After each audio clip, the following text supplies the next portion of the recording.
வணக்க வழிபாடுகளை சரியான அடிப்படையில் நிறைவேற்றக்கூடியவர்களாகவும் அல்லாஹும் அல்லாஹுடைய தூதரும் நமக்கு சொல்லித்தந்த இன்னபிற வணக்க வழிபாடுகளையும் நபி வழி அடிப்படையில் நிறைவேற்ற வேண்டும் என்கிற எண்ணத்தோடும் இங்கே அமர்ந்திருக்கிற இந்த உரையை கேட்டுக்கொண்டிருக்கிற நம் அனைவர் மீதும் என்றென்றும் உண்டாகட்டுமாக. இல்லாமுள்ள அல்லாஹுவின் நல்லடியார்களே, சத்திய மார்க்கத்தை அறிந்து கொள்ள வேண்டும் என்கிற ஆர்வத்தோடு இங்கு நடைபெற்று கொண்டிருக்கிற பிரம்மாண்டமான பொதுக்கூட்டத்திலே நாம் அனைவரும் பங்கு கொண்டிருக்கிறோம். இங்கு வழங்கப்பட்டிருக்கிற தலைப்பு ஹதீசுகளை மறுக்கும் அசத்தியவாதிகள் யார் என்கிற தலைப்பை வழங்கியிருக்கிறார்கள். எதனால் இந்த தலைப்பு வழங்கப்பட்டிருக்கிறது என்றால், பொதுவாக தமிழ்நாடு தௌஹீத் ஜமாத் என்கிற அமைப்பை இன்ன பிற அமைப்பை சார்ந்தவர்களும் நாங்கள் எந்த இயக்கத்தையும் சாராதவர் என்று சொல்லிக் கொள்கிற அமைப்பை சார்ந்தவர்களும் பலவாறான விமர்சனங்களை முன்வைத்துக் கொண்டிருப்பார்கள். என்னென்ன விமர்சனங்கள் எல்லாம் கடந்த காலங்களிலே முன்வைத்திருக்கிறார்கள், தற்போது என்ன விமர்சனத்தை முன்வைக்கின்றார்கள், அது பற்றிய ஒரு தெளிவை வழங்க வேண்டும் என்பதற்காகவும் அவர்கள் வைக்கின்ற விமர்சனங்களில் முதன்மையான ஒரு விமர்சனமாக தௌஹீத் ஜமாத்தை சார்ந்தவர்கள் ஹதீசுகளை மறுக்கின்றார்கள். நபிகள் நாயகம் ஸல்லல்லாஹு அலைஹி வஸல்லம் அவர்கள் சொன்ன நபிமொழிகளை ஏற்க மறுக்கிறார்கள். ஒரு விவாத களம் என்று அந்த விவாத களத்திலே சில நபிமொழிகளை மறுத்து விடுகிறார்கள். பிரச்சார களம் என்று வரும்போது அங்கே சில நபிமொழிகளை மறுத்து விடுகிறார்கள். ஆக மொத்தத்தில் தௌஹீத் ஜமாத்தை சார்ந்தவர்கள் ஹதீசுகளை மறுக்கின்ற கூட்டம் என்று பரவலாக ஒரு விமர்சனத்தை நம்மை தவிர்த்த பிற அமைப்புகள் அனைவரும் முன்வைத்துக் கொண்டிருக்கிறார்கள். இந்த விமர்சனம் நியாயமான உண்மையான விமர்சனமா? தௌஹீத் ஜமாத்தை சார்ந்தவர்கள் ஹதீசுகளை மறுக்கின்றவர்களால் அல்லது ஹதீசுகளை ஏற்று அதன்படி நடக்கின்ற கூட்டமா? இதை தெளிவுபடுத்துவதற்காகத்தான் இந்த தலைப்பு எனக்கு வழங்கப்பட்டிருக்கிறது. அன்பார்ந்த சகோதர சகோதரிகளே, தமிழ்நாடு தௌஹீத் ஜமாத் பன்னெடுங்காலமாக மக்கள் மத்தியில் சொல்லி வருகிற பிரச்சாரம் என்ன? இவர்கள் விமர்சனத்தை ஒரு புறத்திலே ஒதுக்கி வையுங்கள். ஹதீசுகளை மறுக்கின்றார்கள் என்று சொல்லக்கூடிய இந்த குற்றச்சாட்டினை ஒரு ஓரத்திலே ஒதுக்கி வைத்துவிட்டு தௌஹீத் ஜமாத்தினுடைய கடந்த கால வரலாற்றில் இருந்து இப்போது வரையிலும் நாம் என்ன மக்கள் மத்தியில் சொல்லி வருகிறோம் என்கிற பிரச்சாரத்தை சிந்தித்து பாருங்கள். 80களிலிருந்து இந்த அமைப்பு மக்கள் மத்தியில் சொல்லி வருகிற பிரச்சாரம் என்ன, கொள்கை என்ன? இஸ்லாம் என்று சொன்னால் நீங்கள் சுயமாக எதையெல்லாம் கற்பனை செய்து கொள்வீர்களோ அது இஸ்லாம் அல்ல. நமது முன்னோர்கள் நமக்கு எதை மார்க்கம் என்கிற பெயரில் சொல்லி தந்திருக்கிறார்களோ அல்லது காலம் காலமாக எதனை நடைமுறைப்படுத்தி சென்றிருக்கிறார்களோ அவை இஸ்லாம் அல்ல. மாறாக இஸ்லாம் என்று நாம் ஒன்றை சொல்வதாக இருந்தால் திருக்குர்ஆனும் நபிகள் நாயகம் ஸல்லல்லாஹு அலைஹி வஸல்லம் அவர்களும் எதை சொன்னார்களோ அதுதான் இஸ்லாம். எந்த ஒரு முஸ்லிமாக இருந்தாலும் அவன் திருக்குர்ஆனுக்கு கட்டுப்பட்டு நடக்க வேண்டும், நபிகள் நாயகம் ஸல்லல்லாஹு அலைஹி வஸல்லம் அவர்கள் சொன்ன நபிமொழிகளுக்கு கட்டுப்பட்டு நடக்க வேண்டும். குர்ஆனுக்கும் ஹதீஸ்களுக்கும் கட்டுப்பட்டு நடப்பவன் தான் உண்மை முஸ்லிம். குர்ஆனுக்கும் ஹதீஸ்களுக்கும் கட்டுப்பட மறுப்பானையானால் நமது முன்னோர்களின் பழக்க வழக்கத்தை நான் பின்பற்றுவேன் என்கிற பெயரிலே இமாம்கள் சொன்ன விளக்கத்தினை தான் நாங்கள் ஏற்றுக்கொள்வோம் என்கிற காரணத்தை கூறியோம். மெஜாரிட்டி மக்கள் என்ன கொள்கையில் இருக்கிறார்களோ அதன் வழியே நாங்கள் நடப்போம் என்று சொல்லியோ திருக்குர்ஆனுக்கும் நபிகள் நாயகம் ஸல்லல்லாஹு அலைஹி வஸல்லம் அவர்களுக்கும் ஒருவன் கட்டுப்பட மறுத்தால் அவன் முஸ்லிம் அல்ல, அவன் இஸ்லாமிய மார்க்கத்தை சரியாக புரிந்து நடப்பவன் அல்ல. இதைத்தான் காலம் காலமாக மக்கள் மத்தியில் தௌஹீத் ஜமாத் பிரச்சாரம் செய்து வருகிறது. குர்ஆனின் படி நீங்கள் உங்கள் வாழ்க்கையை அமைத்துக் கொள்ள வேண்டும். நபிகள் நாயகம் ஸல்லல்லாஹு அலைஹி வஸல்லம் அவர்கள் சொன்ன நபிமொழிகளின்படி ரசூலுல்லாஹ் நமக்கு என்ன போதனையை வழங்கியிருக்கிறார்களோ அந்த போதனையின்படி நடக்க வேண்டும். குர்ஆனுக்கு குர்ஆனுக்கு கட்டுப்படு, நபிகள் நாயகத்தின் போதனைகளுக்கு கட்டுப்படு. இதைத்தானே நாம் 80களிலிருந்து மக்கள் மத்தியிலே சொல்லிக் கொண்டிருக்கிறோம். இந்த பிரச்சாரத்தில் இன்றளவும் நாம் பின்வாங்கி இருக்கிறோமா? அதற்கு மாற்றமாக மக்கள் மத்தியில் ஏதேனும் கொள்கையை நாங்கள் முன்வைத்திருக்கிறோமா? இன்றைக்கும் அதைத்தான் சொல்லிக் கொண்டிருக்கிறோம். உங்கள் முன்னோர்கள் எந்த வழியை உங்களுக்கு சொல்லி தந்திருக்கிறார்களோ அதை நீங்கள் பின்பற்றக்கூடாது. காலம் காலமாக உங்கள் ஊரிலே என்ன பழக்க வழக்கம் இருக்கின்றதோ அவற்றின்படி நீங்கள் நடக்கக்கூடாது. குர்ஆனில் அல்லாஹ் என்ன சொல்லியிருக்கிறான் அதன்படி நடங்கள். நபிகள் நாயகம் ஸல்லல்லாஹு அலைஹி வஸல்லம் அவர்கள் என்ன சொல்லியிருக்கிறார்கள், ஹதீஸ்கள் என்ன சொல்கிறதோ அதன்படி நடங்கள். இதைத்தான் 80களிலேயும் பிரச்சாரம் செய்தோம், இன்றைக்கும் இதைத்தான் பிரச்சாரம் செய்து கொண்டிருக்கிறோம். அவர்கள் செய்கிற விமர்சனத்தினுடைய உண்மைத்தன்மை என்ன என்பதை அறிந்து கொள்வதற்கு முன்பு மக்கள் மத்தியில் நாம் செய்த பிரச்சாரம் என்ன என்பதை நீங்கள் உங்களுடைய சிந்தனைக்கு நாங்கள் தருகிறோம். சொல்ல போனால் எத்தனையோ பல அமைப்புகள் கடந்த காலங்களில் இருந்து இப்போது வரையும் நம்மை எதிர்த்தார்கள், எதிர்த்து கொண்டும் இருக்கிறார்கள். இதோ இன்றைக்கு நடைபெறுகிற இந்த பொதுக்கூட்டத்தை கூட நடத்த விடக்கூடாது என்று பல தீய சக்திகள், அசத்தியவாதிகள், திருக்குர்ஆனுக்கும் நபிகள் நாயகம் ஸல்லல்லாஹு அலைஹி வஸல்லம் அவர்கள் போதித்த போதனைக்கும் மாற்றமாக நடக்கக்கூடிய அசத்தியவாதிகள் இன்றைக்கு நடைபெறுகிற இந்த பொதுக்கூட்டத்தையும் தடை செய்ய வேண்டும் என்று கங்கணம் கட்டி செயல்பட்டார்கள். அதுவும் ஒரு வகையிலான எதிர்ப்பு. இப்படி 80களிலிருந்து பல எதிர்ப்புகளை எண்ணற்ற அமைப்புகளிலிருந்து நாம் சந்தித்துக் கொண்டிருக்கிறோம். தமிழகத்திலே இஸ்லாத்தை பிரச்சாரம் செய்யக்கூடிய இஸ்லாமிய அமைப்புகளிலே கடுமையான எதிர்ப்புகளை சந்திக்கின்ற ஒரு அமைப்பு உண்டென்றால் அனைத்து விதமான அமைப்புகளிலிருந்தும் எதிர்ப்புகளை சந்திக்கின்ற ஒரு அமைப்பு இருக்கிறது என்றால் அது தமிழ்நாடு தௌஹீத் ஜமாத் தான். என்ன காரணத்திற்காக அவர்கள் நம்மை எதிர்க்கிறார்கள்? ஒரு கணம் யோசித்து பாருங்கள். நம்மை எதிர்ப்பவர்கள் யாராக வேண்டுமானாலும் இருக்கலாம். சுன்னத்துல் ஜமாத் என்று தங்களை சொல்லிக் கொள்பவர்களாக இருக்கலாம், ஜாக் என்று தங்களை சொல்லிக் கொள்பவர்களாக இருக்கலாம். நாங்கள் இது நாள் வரையிலும் வாழ்ந்து மறைந்த நல்லோர்களை, சலஃப் என்கிற முன் சென்ற இமாம்களை பின்பற்றிக் கொள்பவர்கள் என்று, சலஃபிகள் என்று தங்களை சொல்லிக் கொள்ளக்கூடியவர்களாக இருக்கலாம். யாராக இருந்தாலும் சரி, அன்றிலிருந்து இன்று வரையிலும் நம்மை எதிர்த்தார்களே. எதற்காக எதிர்த்தார்கள்? சொந்த பகை காரணத்தினால் எதிர்த்தார்களா? அவர்களது சொத்துக்களை நாம் அபகரித்து விட்டோம் என்கிற குற்றச்சாட்டை சொல்லி எதிர்த்தார்களா?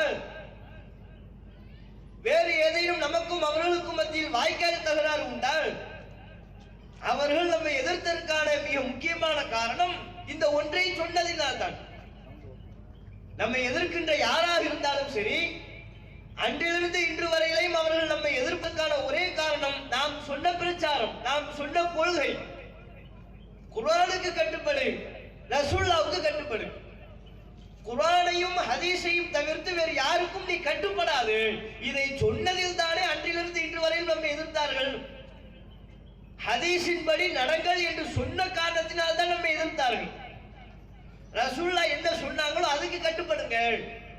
இமாம்கள் என்ன சொன்னாங்கன்னு பார்க்காதீங்க, முன்னோர்கள் என்ன சொன்னார்கள் என்று பார்க்காதீர்கள். அல்லாஹ்வும் அல்லாஹ்வுடைய தூதரும் நமக்கு என்ன சொன்னார்கள் அதைத்தான் நாம் பார்க்க வேண்டும். அல்லாஹ்வுக்கும் அல்லாஹ்வுடைய தூதருக்கும் தான் நான் கட்டுப்பட வேண்டும். அல்லாஹ் திருக்குர்ஆனில் அதைத்தான் சொன்னான், அத்தீஉல்லாஹ் வ அத்தீஉர் ரசூல். அல்லாஹ்வுக்கு கட்டுப்படுங்கள், தூதருக்கு கட்டுப்படுங்கள். வமா கான லிமுஃமினின் வலா முஃமினத்தின் இதா கதல்லாஹு வ ரசூலுஹு அம்ரன் அய்யகூன லஹுமுல் கியரத்து மின் அம்ரிஹிம்.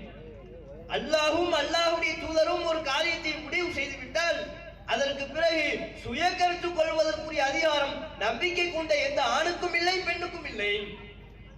அல்லாஹ் தான் முடிவை சொல்வான். மார்க்க விவகாரங்களிலே முடிவை சொல்வதற்குரிய அதிகாரம் அல்லாஹ் ஒருவனுக்குத்தான். அந்த முடிவை தெரிவிப்பவர்களாக நபிகள் நாயகம் ஸல்லல்லாஹு அலைஹி வஸல்லம் அவர்கள் இருப்பார்கள். காரணம், நபிகள் நாயகம் தான் அல்லாஹ்வினால் நமக்கு அனுப்பப்பட்ட இறை தூதர். அல்லாஹ்வும் அல்லாஹ்வுடைய தூதரும் மார்க்க விவகாரங்களிலே நமக்கு என்ன முடிவை சொல்லியிருக்கிறார்களோ அதன்படிதான் நாம் நடக்க வேண்டும். அதற்கு மாற்றமாக இமாம்கள் சொன்னார்கள், முன்னோர்கள் சொன்னார்கள், பெரியார்கள் சொன்னார்கள் என்று சொல்லிக்கொண்டு ரசூலுல்லாஹ் சொன்ன போதனைகளை நாம் விட்டுவிடக் கூடாது. இதை சொன்ன காரணத்தினால் தானே நம்ம எதிர்த்தார்கள். சுன்னத்துல் ஜமாத் என்று தங்களை சொல்லிக் கொள்பவர்கள் காலம் காலமாக நம்மை எதிர்த்தார்களே. பள்ளிவாசல்களுக்கு கடந்த காலங்களிலே அவர்களின் பள்ளிவாசல்களுக்கு நாம் தொழ சென்றால் தொழ விடாமல் தடுத்தார்கள். அவர்கள் தொழுகை நடத்தி முடித்ததற்கு பிறகு நாம் இரண்டாவதாக கூட்டு தொழுகை நடத்திக் கொள்ளலாம் என்று காத்திருந்தால் அந்த கூட்டு தொழுகையையும் ஜமாத் தொழுகையும் நடத்த விடாமல் துரத்தி அளித்தார்கள். மார்க்கத்தில் இல்லாத நபிகள் நாயகம் சொல்லாத எத்தனையோ பல சட்ட திட்டங்களை அவர்களாக வரையறுத்துக் கொண்டு இந்த சட்டத்தின்படிதான் எங்கள் பள்ளியில் தொழ வேண்டும், இல்லை என்றால் இந்த பள்ளியில் உங்களை தொழுவதற்கு நாங்கள் அனுமதிக்க மாட்டோம் என்று பள்ளிவாசல்களிலே போர்டு வைத்திருந்தார்களா? அனைத்து பள்ளிகளிலேயும் வைத்திருந்தார்கள். கடந்த காலங்களிலே நமக்கென்று சொந்த மர்கஸ்கள் தௌஹீதை மாத்திரம் எடுத்து போதிக்கக்கூடிய வணக்க ஸ்தலங்கள் இல்லாத காரணத்தினால் அவர்கள் பள்ளியிலே தொழக்கூடிய ஒரு நிலை இருந்த சமயத்திலே அவர்கள் பள்ளியில் மாட்டப்பட்டிருக்கிற போர்டு தான் நம்மை வரவேற்கும். என்ன போர்டு? ஒரு பலகை வைத்திருப்பார்கள். இந்த பள்ளியில் தொழ வேண்டும் என்றால் ஷாஃபி, ஹனஃபி, மாலிகி, ஹம்பலி 4 மதுஹபுகளில் எந்த மதுஹபையும் சாராதவருக்கு இந்த பள்ளியில் தொழ அனுமதி இல்லை. First condition. அடுத்து தொப்பி போடாமல் தொழுவதற்கு இங்கே அனுமதி இல்லை. அதுக்குன்னே பிளாஸ்டிக் தொப்பிலாம் வைத்திருப்பார்கள். தொப்பி போடலன்னா இவங்க வலிய அந்த பிளாஸ்டிக் தொப்பியை கொண்டு போய் தொழுது கொண்டிருக்கிற நபரின் தலையில போய் மாட்டி விட்டு சென்று விடுவார்கள். விரலை ஆட்டி தொழுபவருக்கு இந்த பள்ளியில் தொழ அனுமதி இல்லை. ஆமீன் சத்தமிட்டு சொல்பவர்களுக்கு இந்த பள்ளியில் தொழ அனுமதி இல்லை. 2ஆம் ஜமாத் நடத்துவதற்கு இந்த பள்ளியில் அனுமதி இல்லை. இப்படி ஏகப்பட்ட அனுமதி இல்லை. 4 மதுஹபுகளில் எந்த மதுஹபையும் சாராதவருக்கு இந்த பள்ளியில் தொழ அனுமதி இல்லை. தொப்பி போடவில்லை என்றால் இந்த பள்ளியில் தொழ அனுமதி இல்லை. விரலை ஆட்டி தொழுதால் இந்த பள்ளியில் தொழ அனுமதி, நெஞ்சின் மீது தக்பீர் கட்டி கொண்டால் அப்போதும் இந்த பள்ளியில் தொழ அனுமதி இல்லை. இதுவெல்லாம் மார்க்கத்தில் உள்ளதா? அப்பதான் நம்ம கேட்டோம். நீங்கள் வைத்திருக்கிற இந்த போர்டின் படி நபிகள் நாயகம் ஸல்லல்லாஹு அலைஹி வஸல்லம் அவர்களே உங்கள் பள்ளியில் தொழ முடியாத, ரசூலுல்லாஹ்வே எங்க பள்ளிக்கு வரக்கூடாதுன்னு தானே சொல்றாங்க. அதனுடைய அர்த்தம் என்ன? 4 மதுஹபுல எந்த மதுஹபையும் சாராதவருக்கு அவங்க பள்ளியில் தொழ அனுமதி இல்லையா? அதன்படி நபிகள் நாயகம் ஸல்லல்லாஹு அலைஹி வஸல்லம் அவர்கள் ஷாஃபியா, ரசூலுல்லாஹ் ஹனஃபி மதுஹபா, 4 மதுஹபுகள்ல ரசூலுல்லாஹ் எந்த மதுஹபும் கிடையாது. இப்ப 4 மதுஹபுகளில் ஏதேனும் ஒரு மதுஹபை சார்ந்தவர்களுக்கு தான் இந்த பள்ளிவாசல்களில் தொழ அனுமதி உண்டு என்றால் நபிகள் நாயகம் எந்த மதுஹபையும் சாராதவர்கள், ரசூலுல்லாஹ்வுக்கு இந்த பள்ளியில் அனுமதி இல்லை என்று தானே சொல்கிறார்கள். தொப்பி போடாமல் தொழுபவருக்கு இந்த பள்ளியில் தொழ அனுமதி இல்லை. ரசூலுல்லாஹ் தொப்பி போடல. அல்லாஹ்வின் தூதர் விரலை ஆட்டித்தான் தொழுதார்கள். அல்லாஹ்வின் தூதர் நெஞ்சின் மீது தக்பீர் கட்டித்தான் தொழுதார்கள். இப்ப மார்க்கத்தில் இல்லாத, நபிமொழிகளில் இல்லாத, ஹதீசுகளில் இல்லாத பலவற்றை அவர்களாக சட்டங்களாக இயற்றி அந்த காரணத்தை சொல்லித்தான் நம்மை பள்ளியில் இருந்து தொழ விடாமல் தடுத்து விரட்டினார்கள். அவர்களுக்கும் நமக்குமான பிரச்சனையை ஹதீசுகளை பின்பற்றுங்கள் என்று சொன்ன காரணத்தினால் தான். உங்க முன்னோர்களை நீங்க ஃபாலோ பண்ணாதீங்க, பெரியார்கள் என்று சொல்லிக்கொண்டு இஸ்லாத்தில் இல்லாத கலாச்சாரங்களை உருவாக்காதீர்கள்.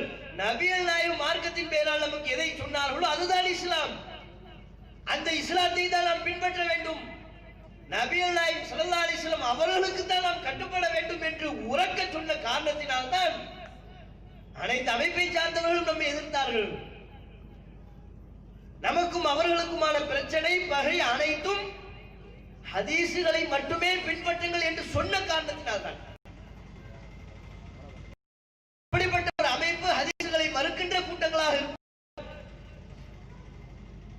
ஹதீஸை பின்பற்ற வேண்டும் என்று சொன்ன காரணத்தினால் எத்தனையோ பல எதிர்ப்புகளை சந்தித்த ஒரு அமைப்பு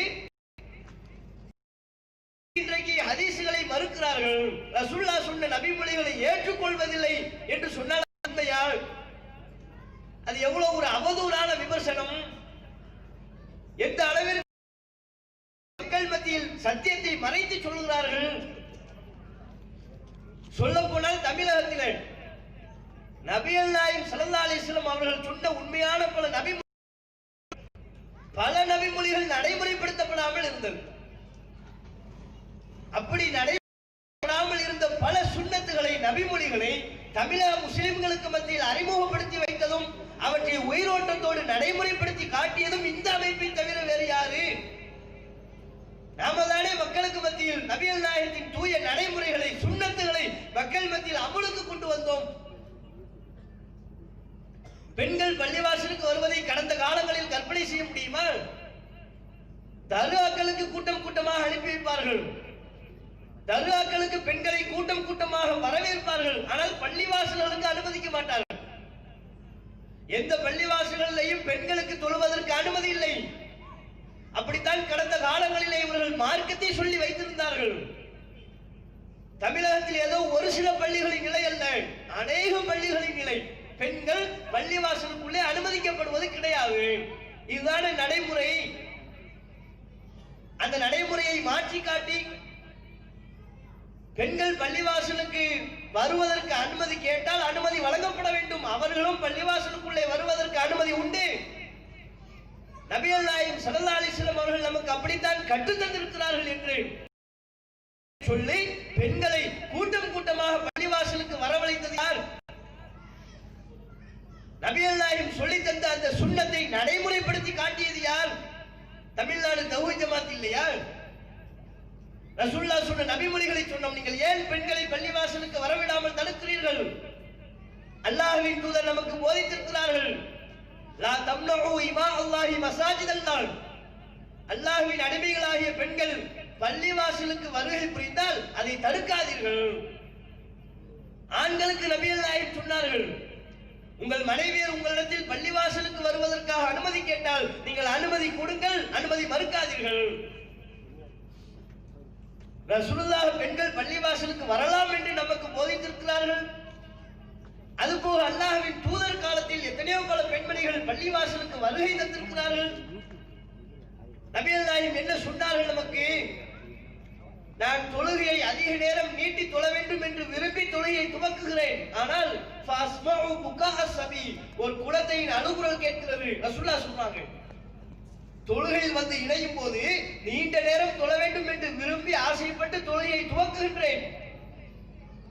அந்த நேரத்தில் ஒரு குழந்தையின் அழுகுரல் கேட்கும் போது அவள் தாயின் மனது எவ்வளவு பரிதவிக்கும் என்று எண்ணி தொழுகையை நான் சுருக்கிக் கொள்கிறேன் என்று சொன்னார்கள். அப்படி என்றால் குழந்தைகளோடு அல்லாஹ்வின் தூதர்களின் காலகட்டங்களிலே தாய்மார்கள் பெண்கள் பள்ளிவாசலுக்கு வந்திருக்கிறார்கள் அல்லவா? இதுதானே நபிகள் நாயகம் நமக்கு சொல்லி தந்த நடைமுறை. இந்த நபிமொழியை நீங்கள் புறக்கணிக்கின்றீர்களா? நபிகள் நாயகம் யாருக்கு அனுமதி வழங்கினார்களோ அத்தகைய பெண்களுக்கு பள்ளிவாசலுக்கு வருவதற்கு அனுமதி இல்லை என்பீர்களா? இதை உறக்க தமிழக முஸ்லிம்களுக்கு மத்தியிலே பிரச்சாரம் செய்து பெண்கள் மத்தியிலே மார்க்க ரீதியான விழிப்புணர்வை ஊட்டி பள்ளிவாசலுக்கு வரவழைத்தது யார்? இன்றைக்கு எங்களை பார்த்து ஹதீஸ்களை மறுக்கின்றவர்கள் என்று ஒப்பாரி வைக்கின்றீர்களே, உங்களில் யாரேனும் இது போன்ற மார்க்க ரீதியிலான விழிப்புணர்வை ஊட்டியிருக்கிறீர்களா? தர்காக்களுக்கு கூட்டம் கூட்டமாக சென்று கொண்டிருந்தார்கள். குழந்தைக்கு உடம்பு முடியலன்னா உடனே தர்காவுக்கு போயிடுவாங்க. தர்காவில் போய் அங்க பள்ளிவாசல் பேஷிமாம்னு ஒருத்தர் இருப்பார்ல, என் பிள்ளைக்கு தாயத்து கட்டி விடுங்க. என்னாச்சு? என் பிள்ளைக்கு பேய் பிடிச்சிருச்சு. அவன் 5ஆம் வகுப்பு படிக்கிறவனா இருப்பான், ஸ்கூலுக்கு போறவனா இருப்பான். ஏதோ கொஞ்சம் பயந்த மாதிரி திருன்னு முடிச்சான்னு வைங்க, நம்ம தாய்மார்கள் முடிவு பண்ணிடுவாங்க, என் பிள்ளைக்கு பேய் பிடிச்சிருச்சு, பிசாசு அடிச்சிருச்சு. இதுக்குத்தான் நான் சொன்னேன், கபிரிஸ்தான் வழியா போகாத தலையில அடிச்சு சொன்னேன். கேட்டியா? 2 நாள் அவன் ஏதோ ஒரு மாதிரியா திருன்னு முடிச்சுக்கிட்டு இருந்தா தாய்மார்கள் முடிவு பண்ணி தர்காவுக்கு கூட்டு போயிடுவாங்க. கூட்டு போய் அந்த பேசிமான்ட்டு என் பிள்ளை என்னமோ 2 நாளா திருன்னு முடிச்சுக்கிட்டு இருக்கிறான், நீங்களா ஓதி பார்த்து தண்ணி தெளிச்சு விட்டு ஒரு தாயத்தை கட்டி விடுங்க. அவர் பாப்பாரு, வருவாய்க்கு வழி இல்லாம இருந்துருச்சு.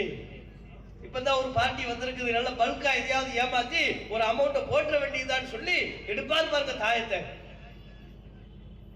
ஷூ மந்திரஹாரிங்கிற மாதிரி எடுப்பார், எடுத்து ஓத ஆரம்பிப்பார். புஷு புஷுன்னு என்னெல்லாமோ ஓதுவார், குரானை மட்டும் ஓதவே மாட்டார். அவர் வாயிலிருந்து வருகிற மந்திர சொற்கள் என்னவென்றே யாரும் அறிந்து கொள்ள முடியாது. மக்கள் புரிந்து கொள்ள கூடாது என்பதற்காகவே புஷு புஷுன்னு வார்த்தைகளை சொல்லிக்கிட்டு இருப்பார். சொல்லி ஒரு முடிச்செல்லாம் போடுற ஸ்டைல பாத்தீங்கன்னு வைங்க, பார்க்கிறவன் அசந்து போயிடுவான். முடிச்சு போட்டு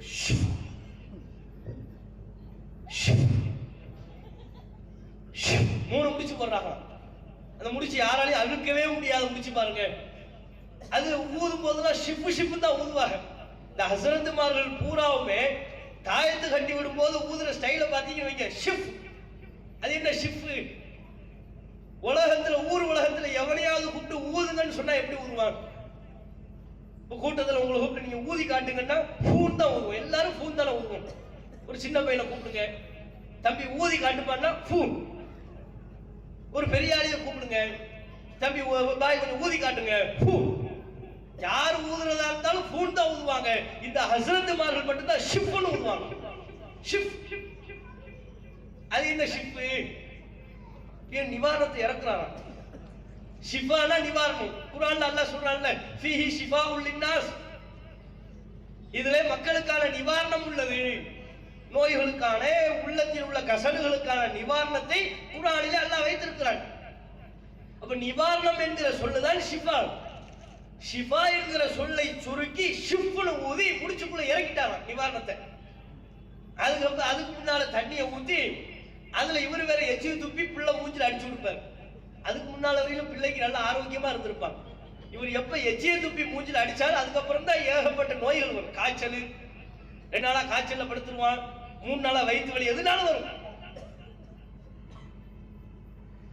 இப்படி எல்லாம் அனாச்சாரங்களை அரங்கேற்றிக் கொண்டிருந்தார்களே, தர்காக்களுக்கு மட்டுமே பெண்களை வரவழைத்துக் கொண்டிருந்தார்களே, இதை பற்றி மக்கள் மத்தியில் தெளிவான முறையில் எடுத்துரைத்து பெண்கள் தர்காக்களுக்கு செல்லக்கூடாது, அது அல்லாஹ்வின் சாபத்திற்குரிய இடம், நீங்கள் வந்து மார்க்க தெளிவை பெற்றுக் கொள்ள வேண்டிய இடம் பள்ளிவாசல்கள், தாராளமாக பள்ளிவாசல்களுக்கு வாருங்கள், அதுதான் நபி வழி என்று மக்கள் மத்தியிலே நபி வழியை சொல்லி நடைமுறைப்படுத்தியது இந்த அமைப்பு.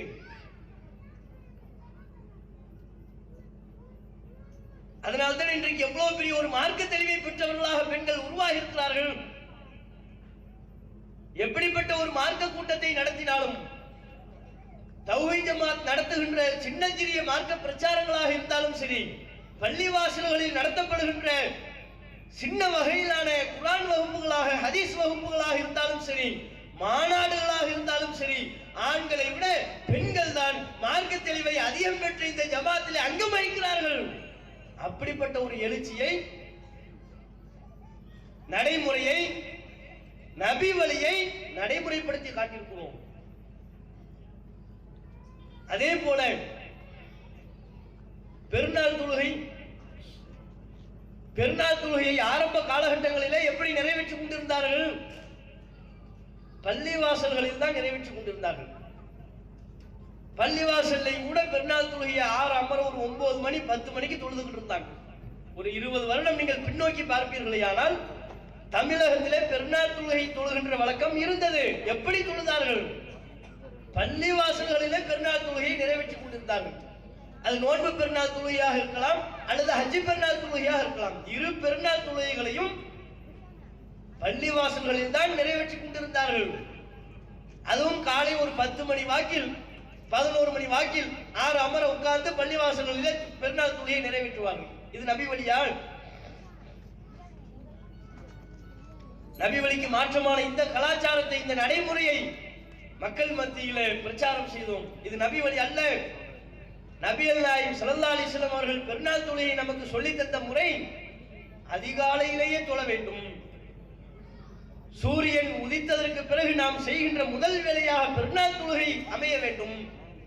அதே போல பெருநாள் தொழுகைகளை பள்ளிவாசல்களில் தொழக்கூடாது. நபிகள் நாயகம் ஸல்லல்லாஹு அலைஹி வஸல்லம் அவர்கள் பொது வெளியில் ஒரு திடலுக்கு அழைத்து சென்றுதான் நபிகள் நாயகம் ஸல்லல்லாஹு அலைஹி வஸல்லம் அவர்கள் இரு பெருநாள் தொழுகையை நிறைவேற்றி இருக்கிறார்கள். பெருநாள் தொழுகை என்பது திடலில் தொழப்பட வேண்டிய தொழுகை, அது பள்ளிவாசலில் தொழப்பட வேண்டிய தொழுகை அல்ல. ஏனென்றால் அல்லாஹ்வின் தூதர் அவர்கள் கட்டி எழுப்பிய மஸ்ஜித் நபவி பல ஆயிரம் மடங்கு நமக்கு நன்மைகளை பெற்றுத் தரக்கூடிய, ஏனைய பள்ளியில் தொழுவதை விட பல ஆயிரம் மடங்கு நன்மைகளை பெற்றுத் தரக்கூடிய ஒரு பள்ளி.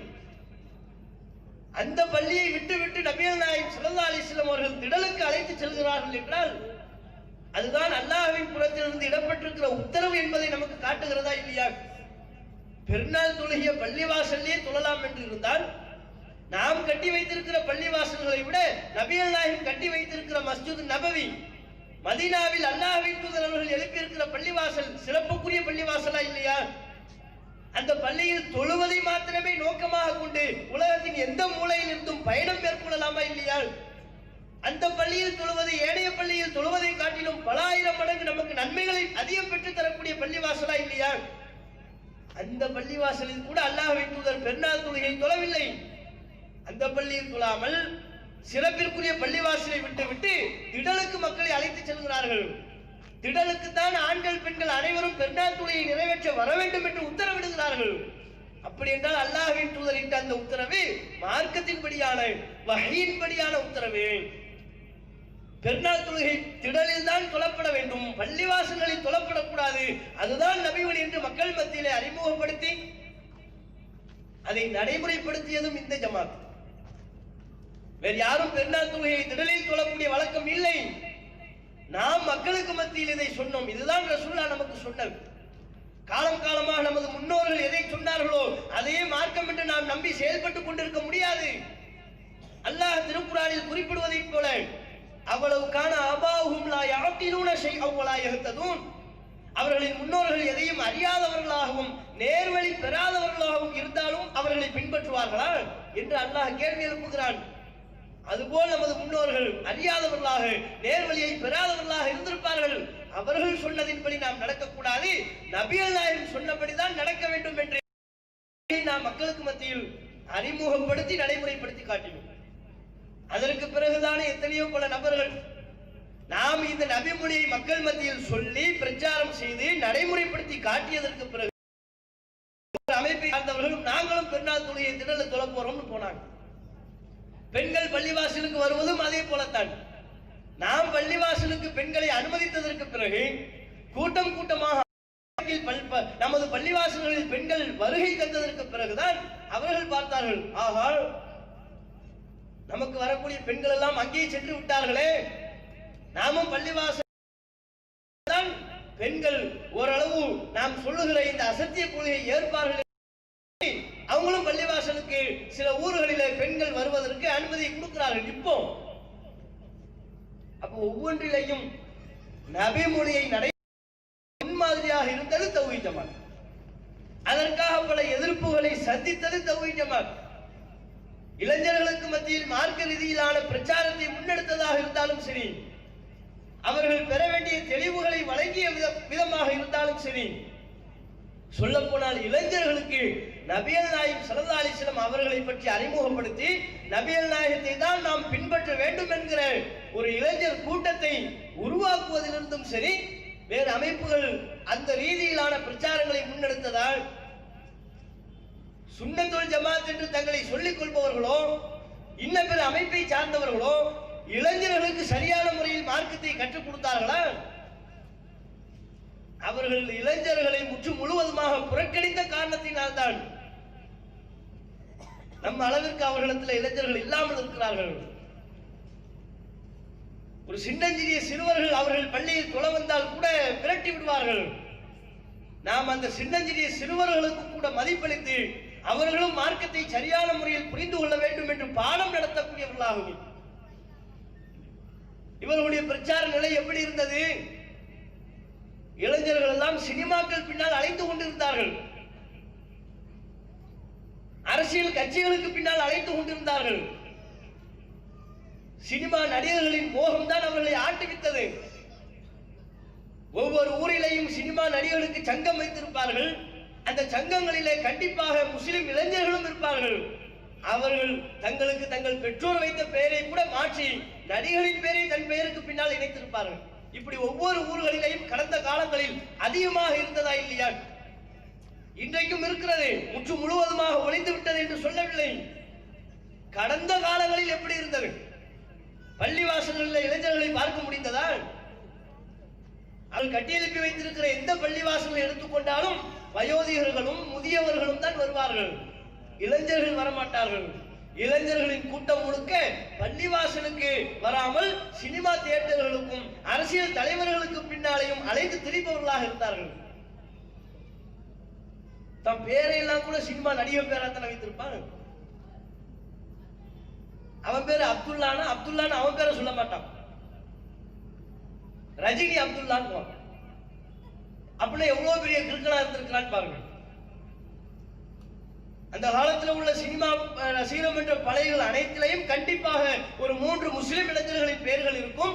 அந்த முஸ்லிம் இளைஞர்களின் பெயர்கள் கூட அவர்கள் பெற்றோர்கள் வைத்த பெயரை விட சினிமா நடிகரின் கூத்தாடியின் பெயரை தான் முன்னே வைத்திருப்பார்கள். அந்த அளவு பைத்தியம் பிடித்தவர்களாக அழைத்து திரித்தார்கள்.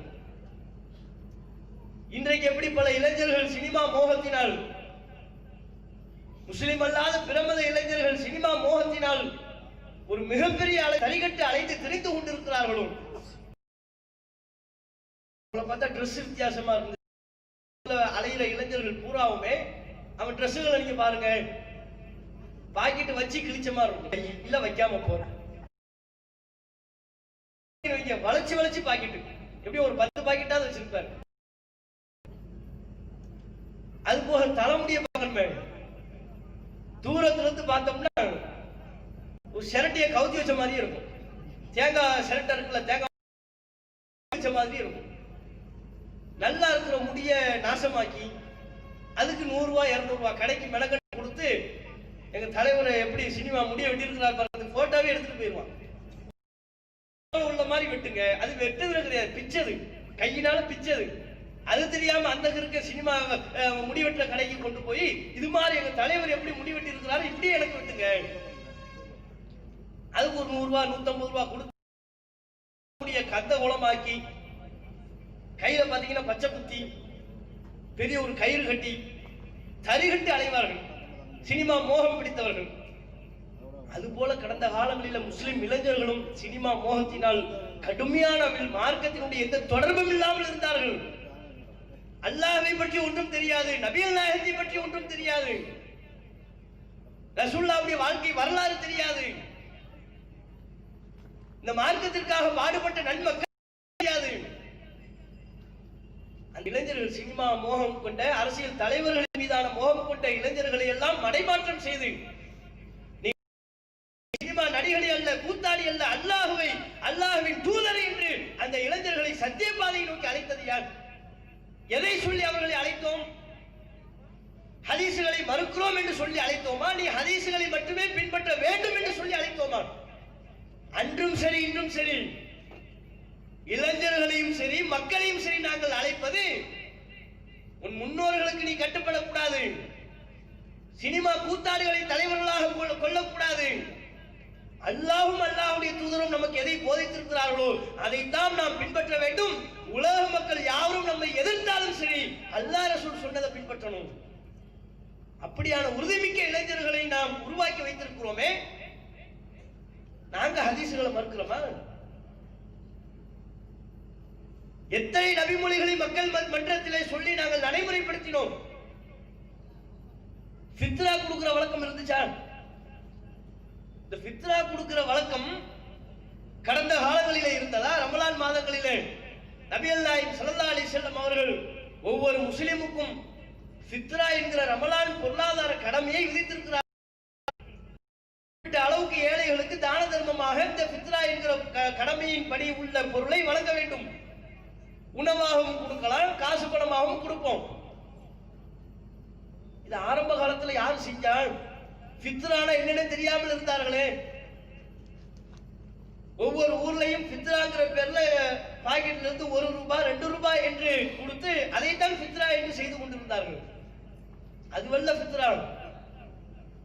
ஃபித்ரா என்றால் ஏழைகள் பெருநாள் தினத்தை சந்தோஷமாக கழிக்க வேண்டும். அன்றைய நாள் அவர்கள் பசியோடு தங்களுடைய பசியை போக்கி மகிழ்ச்சியோடு பெருநாள் தினத்தை கொண்டாட வேண்டும். அதற்குரிய வகையில் நீங்கள் பொருளாதாரத்தை வழங்குவதுதான் ஃபித்ரா. அது உங்கள் அனைவர் மீதும் கடமையாக்கப்பட்டிருக்கிறது என்பதை சொல்லி நபிகள் நாயகம் ஸல்லல்லாஹு அலைஹி வஸல்லம் அவர்களின் நபிமொழியை மக்கள் மத்தியில் விளக்கி ஃபித்ராவை நிறைவேற்றக்கூடியவர்களாக உருவாக்கி வைத்திருக்கிறோமே. இன்றைக்கு அல்லாஹ்வின் கிருபையால் தமிழ்நாடு தௌஹீத் ஜமாத்தின் மீது மக்கள் நம்பிக்கையை வைத்து தாங்கள் வழங்கக்கூடிய ஃபித்ராவை இந்த ஜமாத்தின் மூலம் தான் வழங்குவோம் என்று சொல்லி ஏராளமான பொருளாதாரங்களை ரமலான் மாத காலகட்டங்களில் ஃபித்ராவாக இந்த ஜமாத்திற்கு தருகிறார்கள். அதை நாம் மக்கள் மத்தியில் விநியோகம் செய்வோம். எந்த அளவிற்கு? துவக்க காலகட்டத்தில் கொஞ்சம் கொஞ்சமாக இந்த நடைமுறையை உருவாக்கி இன்றைக்கு பல கோடிகளில் ஃபித்ரா வழங்கக்கூடிய அளவிற்கு முஸ்லிம்களை உருவாக்கி வைத்திருக்கிறோம். மார்க்க ரீதியிலான விழிப்புணர்வை ஊட்டி வைத்திருக்கிறோம். இதுதான் நபி வழி, இதன்படிதான் நாம் ஃபித்ரா வழங்க வேண்டும் என்கிற சிந்தனையை மக்கள் மத்தியிலே பிரச்சாரத்தின் மூலம் கொண்டு வந்திருக்கிறோம்.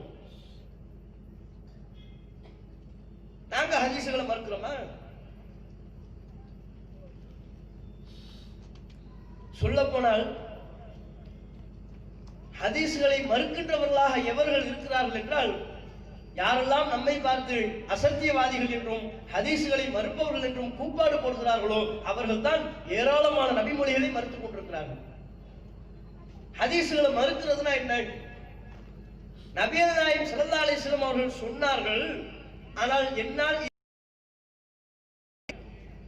இதன்படி நடக்க மாட்டோம். ரசூலுல்லாஹ் சொன்னாங்க தான் நாங்கள் ஏற்றுக்கொள்வோம். நபிகள் நாயகம் சொன்னார்கள் தான், ஆனால் எங்கள் பெரியார்கள் எங்களுக்கு எதை போதித்தார்களோ, எங்கள் முன்னோர்கள் எங்களுக்கு எவ்வளியை காட்டி தந்திருக்கிறார்களோ அதைத்தான் நாங்கள் ஏற்றுக்கொள்வோம். இப்படி சொல்வதுதான் ஹதீஸ் மறுப்பு. இந்த ஹதீஸ் மறுப்பை செய்யக்கூடியது யாரு? ரசூலுல்லாஹ் இதை பின்பற்ற முடியாது. நாங்க எங்க இமாம்கள் சொன்னதை தான் ஏற்றுக்கொள்வோம், எங்க பெரியார்கள் சொன்னதை தான் ஏற்றுக்கொள்வோம், முன்னோர்கள் சொன்னதை தான் ஏற்றுக்கொள்வோம் என்று ஹதீஸ்களை மறுப்பது யார்? நம்மை விமர்சிப்பவர்கள், அசத்தியவாதிகள்.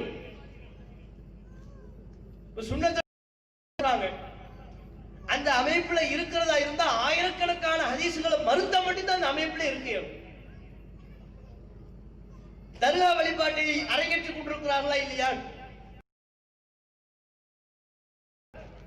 நபிகள் நாயகம் ஸல்லல்லாஹு அலைஹி வஸல்லம் அவர்கள் தர்காவை வழிபாடு செய்யும்படி ஒரு மனிதன் மரணித்ததற்கு பிறகு அவனுக்கு சமாதி எழுப்பி அந்த குர்ஆன் படியும் நபிகள் நாயகத்தின் போதனையின்படியும் ஒரு மனிதன் மரணித்ததற்கு பிறகு அவன் சமாதி எழுப்பி அதை வழிபாடு செய்வது அல்லாஹ்வின்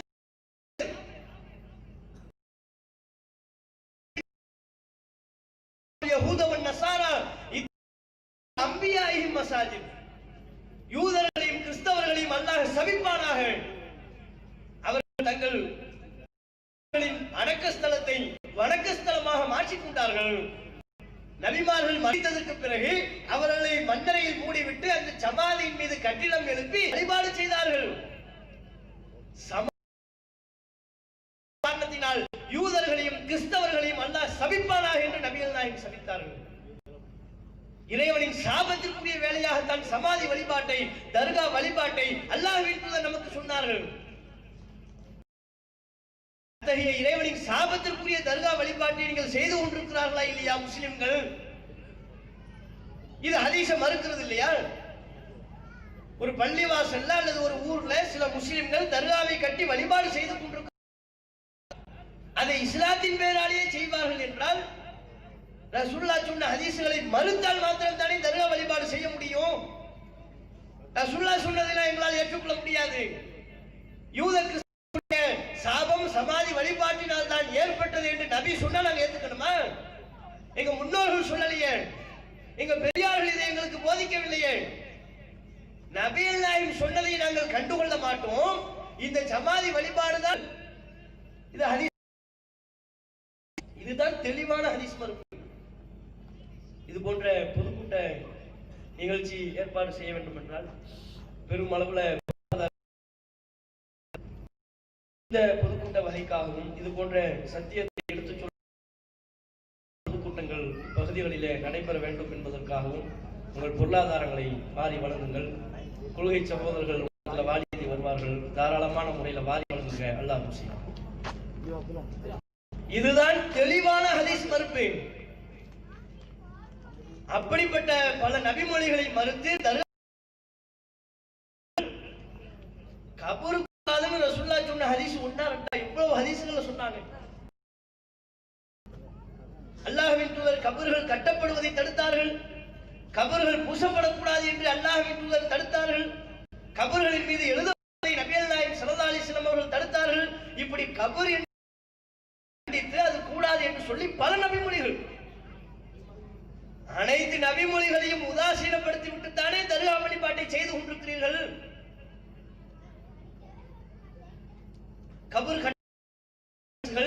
கபர் பூசப்படக்கூடாது என்று சொன்ன நபிமொழிகள் அனைத்தையும் புறந்தள்ளிவிட்டு அந்த ஹதீஸ் எல்லாம் நாங்கள் கண்டுகொள்ளவே மாட்டோம், அது எங்களுக்கு தேவையில்லை என்று சொல்லிதான் நீங்கள் தர்கா வழிபாட்டிலே இன்றைக்கு சில முஸ்லிம்கள் ஈடுபட்டுக் கொண்டிருக்கிறார்கள்.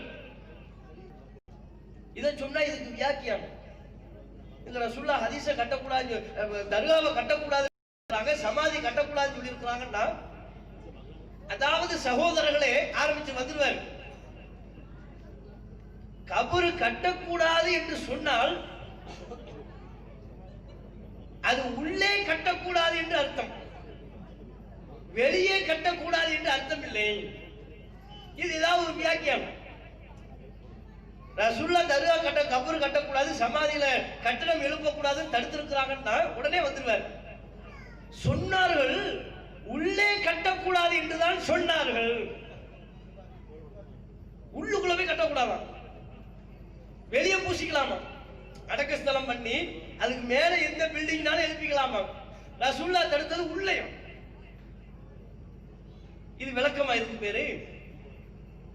அப்ப ரசூலுல்லாஹ் சொன்னாங்க, குன்து நஹைத்துக்கும் அன் சியாரத்தில் குபூர், கபர்களை சந்திக்க கூடாது என்று உங்களை நான் தடுத்திருக்கிறேன், முன்பு தடுத்தேன். ஃபஸூருஹா, இப்போது கபரை போய் சந்தியுங்கள், கபரை சியாரத்து பண்ணுங்க, பொது மையவாடிகளுக்கு செல்லுங்கள், நீங்கள் கபர்களை போய் சந்தியுங்கள்.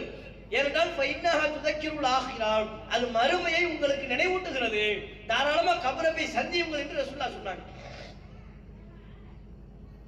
கபர் பூசக்கூடாதுன்னு சொல்லும் போது உள்ளன்னு ஒரு அர்த்தம் வைக்கிறார்கள். அது மாதிரி இப்ப ரசூலுல்லாஹ் என்ன சொல்றாங்க, கபரை போய் சந்திங்கன்னு சொல்லும் போது வெளிப்படையாக மேலே தெரிகின்ற பகுதியை சந்திப்பதற்கு பொருள் செய்வாரா, இல்ல உள்ளுக்குள்ள போய் சந்திக்கிறதுன்னு அர்த்தம் வைப்பாரா? அதுக்கு என்ன அர்த்தம் வைப்பீங்க? கபரை போய் சந்திங்கன்னு ரசூலுல்லாஹ் சொன்னாங்கல்ல, அதுக்கும் இவர்கள் வைத்த அர்த்தத்தின்படி பார்த்தா என்ன போய் சந்திக்கிறது? கபரை சந்திப்பது என்றால் வெளியே நின்று சந்திப்பதில் தோண்டி உள்ளுக்குள்ள போய் அவர் எங்க அடக்கம் பண்ணமோ அங்கே அர்த்தம் வைப்பீங்க. கபர்னா மேல் பகுதி தான். நபிகள் நாயகம் ஸல்லல்லாஹு அலைஹி வஸல்லம் அவர்கள் பூசக்கூடாது, எழுதக்கூடாது என்று, கட்டடம் கட்டக்கூடாது என்று சொன்ன அனைத்தும் மேல் பகுதியை அதை அப்படியே திரித்து தங்கள் மனோ இச்சைக்கு தகுந்தவாறு மார்க்கத்தை மாற்றி நபிமொழிகளை ஒடித்து நபிமொழிகளை தங்கள் பின்னால் முதுகுக்கு பின்னால் தூக்கி எறிந்துவிட்டு எங்கள் முன்னோர்கள் வழிதான் நடப்போம் என்று சொல்கிறார்களே, இது ஹதீஸ் மறுப்பு இல்லையா? சொல்லுங்க. ஹதீஸ்களை மறுத்தால் தானே தர்கா வழிபாடு செய்ய இயலும். தாயத்து கட்டக்கூடாது ரசூலுல்லாஹ் தான சொன்னாங்க, மன் தஅல்லக தமீமத்தன் ஃபகஷ்ரக, எவர் ஒருவர் தாயத்தை தொங்க விடுகிறாரோ அவர் அல்லாஹ்விற்கு இணை கற்பித்து விட்டால். நபிகள் நாயகம் சொன்னார்களா இல்லையா? ரசூலுல்லாஹ் சொன்ன அந்த நபிமொழியை கண்டுகொள்ளாமல் புறந்தள்ளி விட்டு முதுகுக்கு பின்னால் தூக்கி எறிந்து விட்டு தானே தாயத்து கட்ட முடியும். இன்றைக்கு அதைத்தானே செய்து கொண்டு மார்க்கத்தின் பெயரால் தாயத்து கட்டி கொண்டிருக்கிறீர்களே. ரசூலுல்லாஹ் எதை பச்சையாக வெளிப்படையாக ஷிர்க் என்று இணை வைப்பு என்று சொன்னார்களோ அந்த இணை வைப்பை மார்க்கத்தின் பெயரால் அல்லாஹ்வின் ஆலயத்தில் வைத்துக் கொண்டு அரங்கேற்றிக் கொண்டிருக்கிறீர்களே, இது ஹதீஸ் மறுப்பு இல்லையா? தெளிவான ஹதீஸ் மறுப்பு. அது பள்ளிவாசல்ல பார்த்தா தாயத்து ஃபேக்டரி அவங்க பள்ளியில தான் இருக்கு. இமாம் ரூமை திறந்தோம் நீங்க அவ்வளவு கடக்கும் தாயத்து. அடுத்து மோதினார் ரூமை திறந்தா அங்க கொஞ்சம் ஏகப்பட்ட தாயத்துகளினுடைய ஃபேக்டரியாக அல்லாஹ்வின் ஆலயத்தை மாத்தி வச்சிட்டீங்களே. எந்த இணை வைப்பு கூடாது என்று அல்லாஹ் சொன்னானோ, எந்த இணை வைப்பு அல்லாஹ்வின் கடும் கோபத்தை கிளறக்கூடியதாக உள்ளதோ, எந்த இணை வைப்பை நான் மன்னிக்கவே மாட்டேன், அதற்கு நிரந்தர நரகம் என்று தெளிவாக பகிரங்க அறிவிப்பு செய்தானோ, அந்த இணை வைப்பை அல்லாஹ்வின் ஆலயத்தில் வைத்தே அரங்கேற்றுவது என்றால் எவ்வளவு பெரிய கொடுமை. அது தொடர்பாக நபிகள் நாயகம் சொன்ன நபிமொழிகளையும் புறக்கணித்து விட்டு அல்லாஹ்வின் ஆலயத்தில் வைத்து தாயத்து கட்டினால் அது ஹதீஸ் மறுப்பு இல்லையா? இப்படி ஏராளமான நபிமொழிகளை நாங்கள் தான் சுன்னத்தை பின்பற்றக்கூடிய ஜமாத் என்று சொல்லிக் கொள்பவர்களும் மறுக்கிறார்கள். நாங்கள் தான் குர்ஆனையும் ஹதீஸையும் பற்றி பிடித்த அமைப்பு என்று சொல்லிக் கொள்பவர்களும் ஹதீஸ்களை மறுக்கத்தான் செய்யறாங்க. இந்த ஜாக்குங்கிற அமைப்பு அவர்கள் ஹதீஸ்களை மறுக்கவில்லையா? பிறை விஷயத்துல நீங்க என்ன கருத்து சொல்றீங்க? நம்ம அவங்ககிட்ட கேள்வி கேட்டோம்னா நமக்கு மூல குழம்பிடும். பிறை விஷயத்துல நீங்க என்ன கருத்து சொல்றீங்கன்னு ஜாக்கு தலைமையிட்ட நீங்க கேளுங்க. தலை கிருகிருன்னு நமக்கு சுத்த ஆரம்பிச்சிடும். ஒவ்வொருத்தரும் ஒவ்வொரு கருத்தை சொல்லுவாங்க. ஒருத்தர் சவுதி பிறைன்னு ஆரம்பிப்பார். சவுதியில் எப்போது நோன்போ அப்போதுதான் நமக்கும் நோன்பு, அங்கே பெருநாள் என்றால் நமக்கும் பெருநாள், சவுதியை அடிப்படையாக கொண்டு சொல்வார்கள். இன்னும் சில பேர் சவுதியை தாண்டி லிபியாவுக்கு போயிடுவாங்க. லிபியாங்கிற ஒரு நாடு, அங்க எப்ப நோன்பு பெருநாள் வருதோ அந்த பிறை அடிப்படையில தான் நம்ம வணக்க வழிபாடுகளை அமைத்துக் கொள்ளணும். பிறையை அடிப்படையாக கொண்டு நமக்கு மார்க்கத்தில் வழிபாடு இருக்கா இல்லையா? நபிகள் நாயகம் ஸல்லல்லாஹு அலைஹி வஸல்லம் அவர்கள் நோன்பையும் பெருநாளையும் முடிவு செய்வதற்கு பிறையை தான் நமக்கு அளவுகோலாக சொன்னாங்க. சூமூலி ருபியத்திஹி வ அஃதிரூலி ருபியத்திஹி, பிறையை பார்த்து நோன்பு வையுங்கள், பிறையை பார்த்து நோன்பை விடுங்கள்.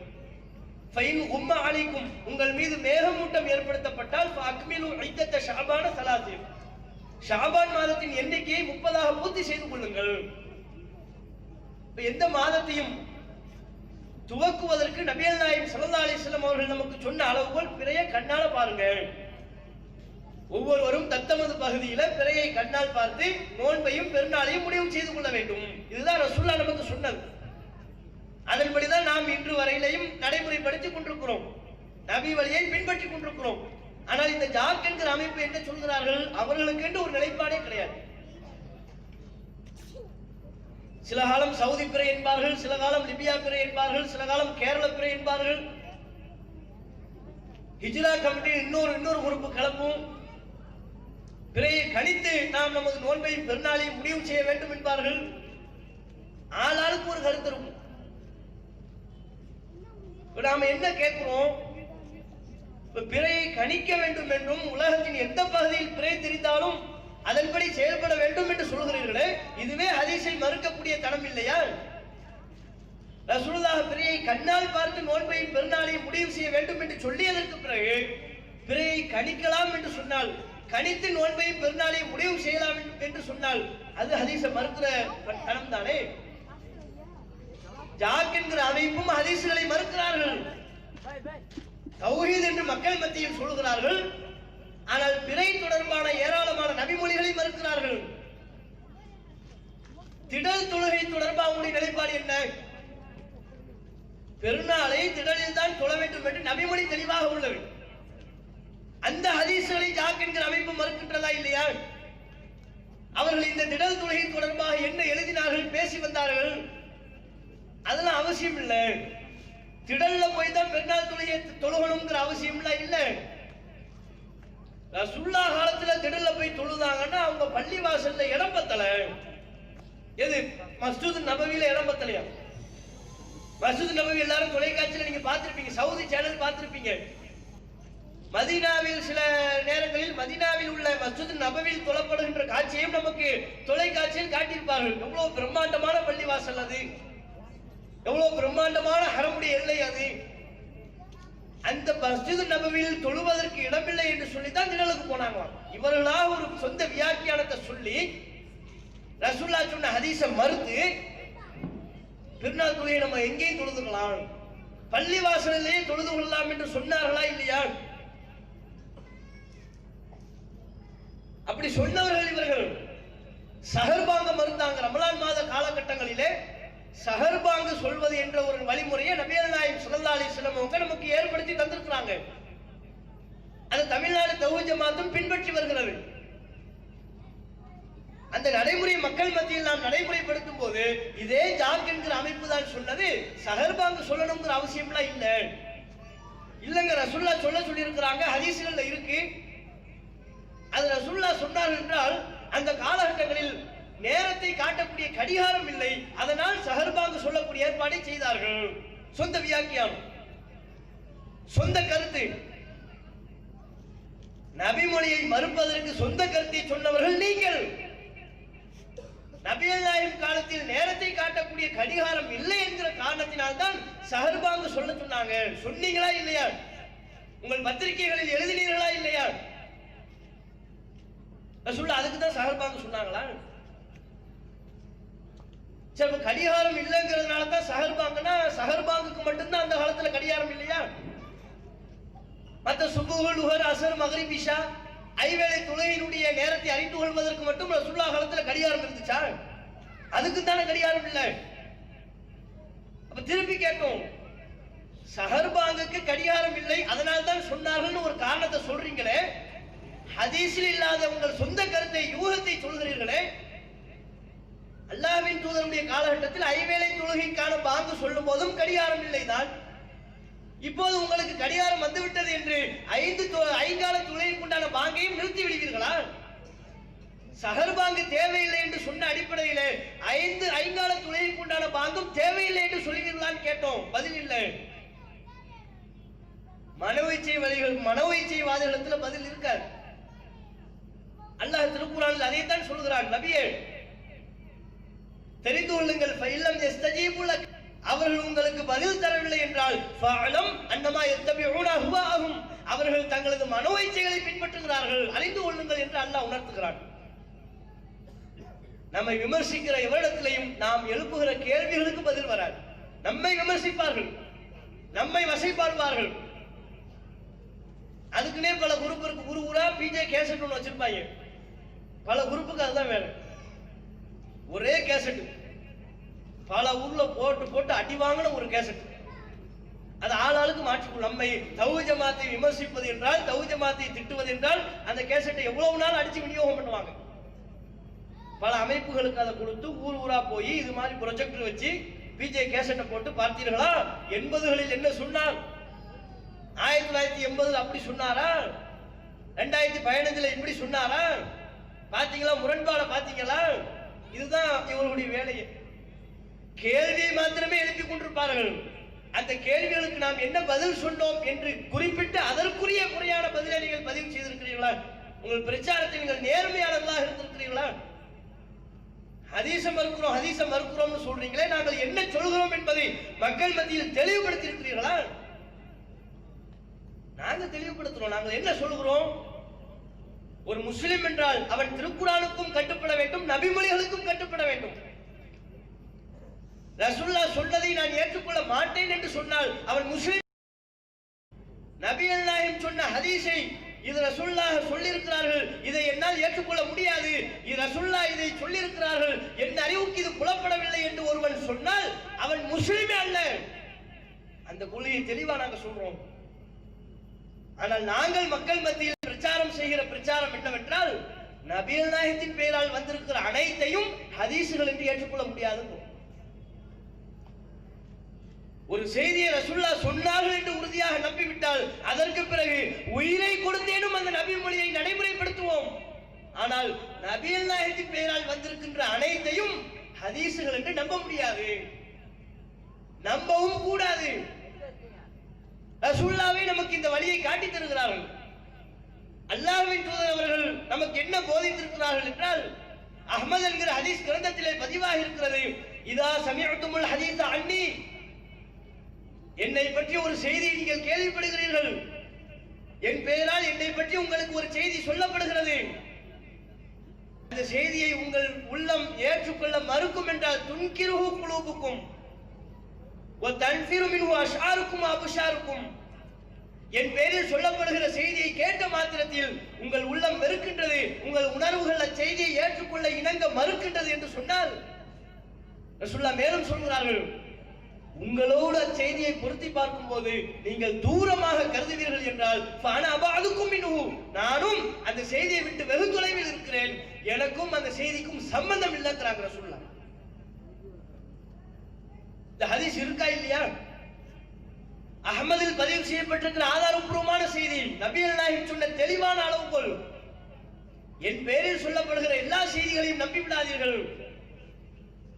எந்த செய்தி என் பெயரில் சொல்லப்படும் போது உங்கள் உள்ளம் ஏற்றுக்கொள்ள மறுக்கின்றதோ, உங்களோடு பொருத்தி பார்க்கும் போது நீங்களே அதை செய்ய மாட்டீர்கள் என்று இருக்குமேயானால் அந்த செய்திக்கும் எனக்கும் எந்த சம்பந்தமும் இல்லை, அது என் பெயரில் சொல்லப்பட்டாலும் சரி என்று அல்லாஹ்வின் தூதர் சொல்லிவிட்டார்கள். ரசூலுல்லாஹ் சொன்ன இந்த அடிப்படையில் தான் நபிகள் நாயகத்தின் பெயரால் சொல்லப்பட்டிருக்கிற சொற்பமான சில செய்திகள் அது அல்லாஹ்வின் தூதருடைய கண்ணியத்தை தகர்க்கின்றது, திருக்குர்ஆன் சொன்ன அடிப்படையை தகர்க்கின்றது, குர்ஆனோடு நேரடியாக தெளிவாக முரண்படக்கூடிய வகையில் எந்த விளக்கமும் கொடுக்க முடியாத அளவுக்கு முரண்படுகிறது. என்கிற பேரில் அந்த செய்திகளை நாங்க ரசூலுல்லாஹ் சொல்லல. ரசூலுல்லாஹ் சொன்னாங்கதான் எங்களால ஏற்றுக்கொள்ள முடியாதுன்னு சொல்லல. அப்படித்தான் நீங்கள் சொல்லிக் கொண்டிருக்கிறீர்கள். எங்களை விமர்சிக்கிற சுன்னத்துல் ஜமாத்தாக இருந்தாலும் சரி, எங்களை விமர்சிக்கிற ஜாக் என்கிற அமைப்பை சார்ந்தவர்களாக இருந்தாலும் சரி, இன்ன பிற தௌஹீத் என்கிற பெயரில் எங்களை எதிர்க்கின்ற யாராக இருந்தாலும் சரி, நீங்கள் நேரடியாக நபிமொழிகளை மறுக்கிறீர்கள். நாங்கள் சொல்வது என்னவென்றால், ரசூலுல்லாஹ் பேரில் இது சொல்லப்படுகிறது, ஆனால் இது குர்ஆனுக்கு மாற்றமாக இருக்கிறது. நபிகள் நாயகத்தின் பெயரால் சொல்லப்படுகிறது, ஆனால் இது நபிகள் நாயகத்தின் கண்ணியத்தை தகர்க்கிறது. எனவே இதை நபிகள் நாயகம் சொன்னதாக எங்களால் நம்ப முடியாதுங்கிறோம். ரசூலுல்லாஹ்வுக்கும் அந்த செய்திக்கும் சம்பந்தம் இல்லை என்கிறோம். இதுக்கு பேர் ஹதீஸ் மறுப்பார். ரசூலுல்லாஹ் தானே இந்த அளவுகோலையே சொல்லி தருகிறார்கள். இந்த அளவுகோலை சொல்லி தந்ததே அல்லாஹ்வின் தூதர் அவர்கள். இந்த அளவுகோலின்படி குர்ஆனுக்கு முரண்பாடாக தெரிந்த பல நபிமொழிகளை மறுத்தவர்கள் அன்னை ஆயிஷா அவர்கள். நபிமொழி என்றால் நபி பெயரில் சொல்லப்பட்ட செய்திகளை மறுத்து காட்டியவர்கள் அன்னை ஆயிஷா அவர்கள். இன்ன பிற நபி தோழர்கள். ஹதீஸ் கலையில் தெளிவாகவே சொல்லப்படுகிறது. நபிகள் நாயகத்தின் பெயரால் சொல்லப்படுகிற எந்த செய்தியாக இருந்தாலும் அதன் அறிவிப்பாளர்களை மாத்திரம் பார்த்தால் போதாது, அதன் கருத்தும் குர்ஆனுக்கு இணக்கமாக இருக்க வேண்டும், நபியின் அந்தஸ்திற்கு ஏற்றதாக இருக்க வேண்டும். அப்படி இருந்தால் தான் அந்த ஹதீஸே. அறிவிப்பாளர்கள் சரியா இருக்கிறாங்க, ஆனால் அதன் கருத்து குர்ஆனுக்கு ஏற்றதாகவும் நபியின் கண்ணியத்திற்கு உகந்ததாகவும் இல்லை என்று சொன்னால் அது ஹதீஸே இல்லை. அது எப்படி ஹதீஸ் ஆகும்? குர்ஆனை விளக்குவதற்கு தானே ரசூலுல்லாஹ் வந்தாங்க. வஅன்ஸல்னா இலைக்க ذிக்ர், நபியே இந்த குர்ஆனை உமக்கு நாம் தந்தோம், லிதுபய்யின லின்னாஸி மா நுஸில இலைஹிம், அவர்களுக்கு வழங்கப்பட்டிருக்கிற இந்த குர்ஆனை நீங்கள் விளக்கி சொல்ல வேண்டும், அதற்காக இந்த குர்ஆனை உங்களுக்கு தந்தோம் என்று அல்லாஹ் சொல்கிறான். குர்ஆனை விளக்கி சொல்வதற்கு தான் நபிகள் நாயகம் வந்தாங்க. அப்படி வந்த நபிகள் நாயகம் ஸல்லல்லாஹு அலைஹி வஸல்லம் அவர்கள் குர்ஆனுக்கு முரண்பட்டு பேசுவார்களா? பேச மாட்டாங்க. அப்படி பேசியதாக வரும் என்றால் அது நபிகள் நாயகத்தின் பேச்சல்ல, நபிகள் நாயகத்தின் பெயரால் சொல்லப்பட்டதை ஒழிய நபிகள் நாயகத்திற்கும் அந்த செய்திக்கும் சம்பந்தம் இல்லை என்று சொல்கிறோம். இதுக்கு பேர் ஹதீஸ் மறுப்பார். நாம ரசூலுல்லாஹ்வுக்கும் இந்த செய்திக்கும் சம்பந்தம் இல்லைன்னு சொல்ற செய்திகள் எப்படியான செய்திகள் தெரியுமா? ரசூலுல்லாஹ்வுடைய கண்ணியத்தையே டேமேஜ் பண்ற செய்தி.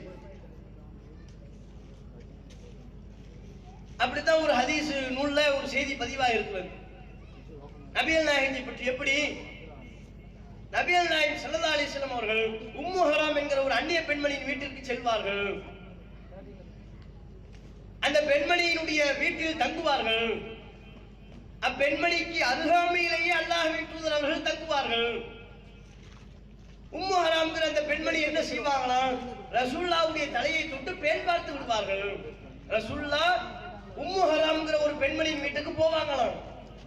அந்த அம்மா வீட்டிலேயே ரசூலுல்லாஹ் தூங்குவாங்களாம். நபிகள் நாயகம் ஸல்லல்லாஹு அலைஹி வஸல்லம் அவர்களுடைய தலையை தொட்டு அந்த அம்மா பேன் பார்த்து விடுவார்களாம். இப்படி ஒரு செய்தி வருகிறது. இது கருத்து சரியா இருக்கா? இது சொன்ன ஆட்கள் சரியா இருந்தா போதாது, அந்த ஆட்கள் என்ன கருத்து சொல்றாங்க? நபியின் பேரில் அவர்கள் ஒரு செய்தியை சொல்றாங்க. நபியின் பேரில் அவர்கள் ஒரு செய்தியை சொல்லும் போது அதன் கருத்து நபியின் கண்ணியத்திற்கு ஏற்றதாக இருக்கணும். உம்மு ஹராம் என்கிற ஒரு பெண்மணியை பொறுத்தவரையிலும் ரசூலுல்லாஹ்வுக்கும் அவங்களுக்கும் எந்த ஒட்டும் இல்லை, உறவு இல்லை, ரத்த பந்த உறவு கிடையாது. அந்நிய பெண்மணி. ஒரு அந்நிய பெண்மணியின் வீட்டுக்கு ரசூலுல்லாஹ் போறாங்களா, அந்த அந்நிய பெண்மணியின் வீட்டிற்கு ரசூலுல்லாஹ் படுத்து உறங்குகிறார்கள் என்றும் அந்த பெண்மணியும் ரசூலுல்லாஹ்வுடைய தலையை தொட்டு பேன் பார்த்து விடுகிறார்கள் என்றும் வந்தால் இது நடக்குமா? ரசூலுல்லாஹ் அப்படி செய்வாங்களா? அல்லாஹ்வின் தூதர் அவர்களுடைய பண்பு அப்படிப்பட்ட பண்பா? லக்கது கான லக்கும் ஃபீ ரசூலில்லாஹி உஸ்வத்துன் ஹஸனா, அல்லாஹ்வின் தூதரிடத்தில் உங்களுக்கு அழகிய முன்மாதிரி உள்ளது என்று அல்லாஹ் குறிப்பிடுகிறானே, இதுதான் அழகிய முன்மாதிரியா? அந்நிய பெண்மணி வீட்டுக்கு போறதும் அந்த அந்நிய பெண்மணியை தலையை தொட்டு பேன் பார்த்து விடுவதற்கு அனுமதிப்பதும் அழகிய முன்மாதிரியா? இந்த கேள்விக்கு பதில் வர மாட்டேங்க. கேட்டா அவங்களா ஒரு பதில் சொல்லுவாங்களாம். நாம கேட்கிற கேள்வி என்ன? உம்மு ஹராம் அவங்க ரசூலுல்லாஹ்வுக்கு அந்நியம். உம்மு ஹராம் என்கிற பெண்மணி ரசூலுல்லாஹ்வுக்கு ரத்தபந்த உறவு என்பதை குறிப்பதற்கு எந்த ஆதாரமும் இல்லை. குர்ஆனிலும் இல்லை, ஹதீஸ்களிலும் இல்லை, நம்பத்தகுந்த வரலாற்று நூல்களிலும் இல்லை. அப்படி என்றால் அந்நிய பெண்மணியின் வீட்டுக்கு ரசூல்லா போனாங்கன்னு வருகிறது. அந்த பெண்மணி ரசூல்லாவுடைய தலையை தொட்டு பேன் பார்த்து விட்டார்கள் என்று வருகிறது. அதற்கு நபிகள் நாயகம் ஸல்லல்லாஹு அலைஹி வஸல்லம் அவர்கள் எந்த எதிர்ப்பும் தெரிவிக்கவில்லை என்றால் ரசூல்லா அந்நிய பெண்மணியோடு இப்படி தொடர்பு இருப்பாங்களா?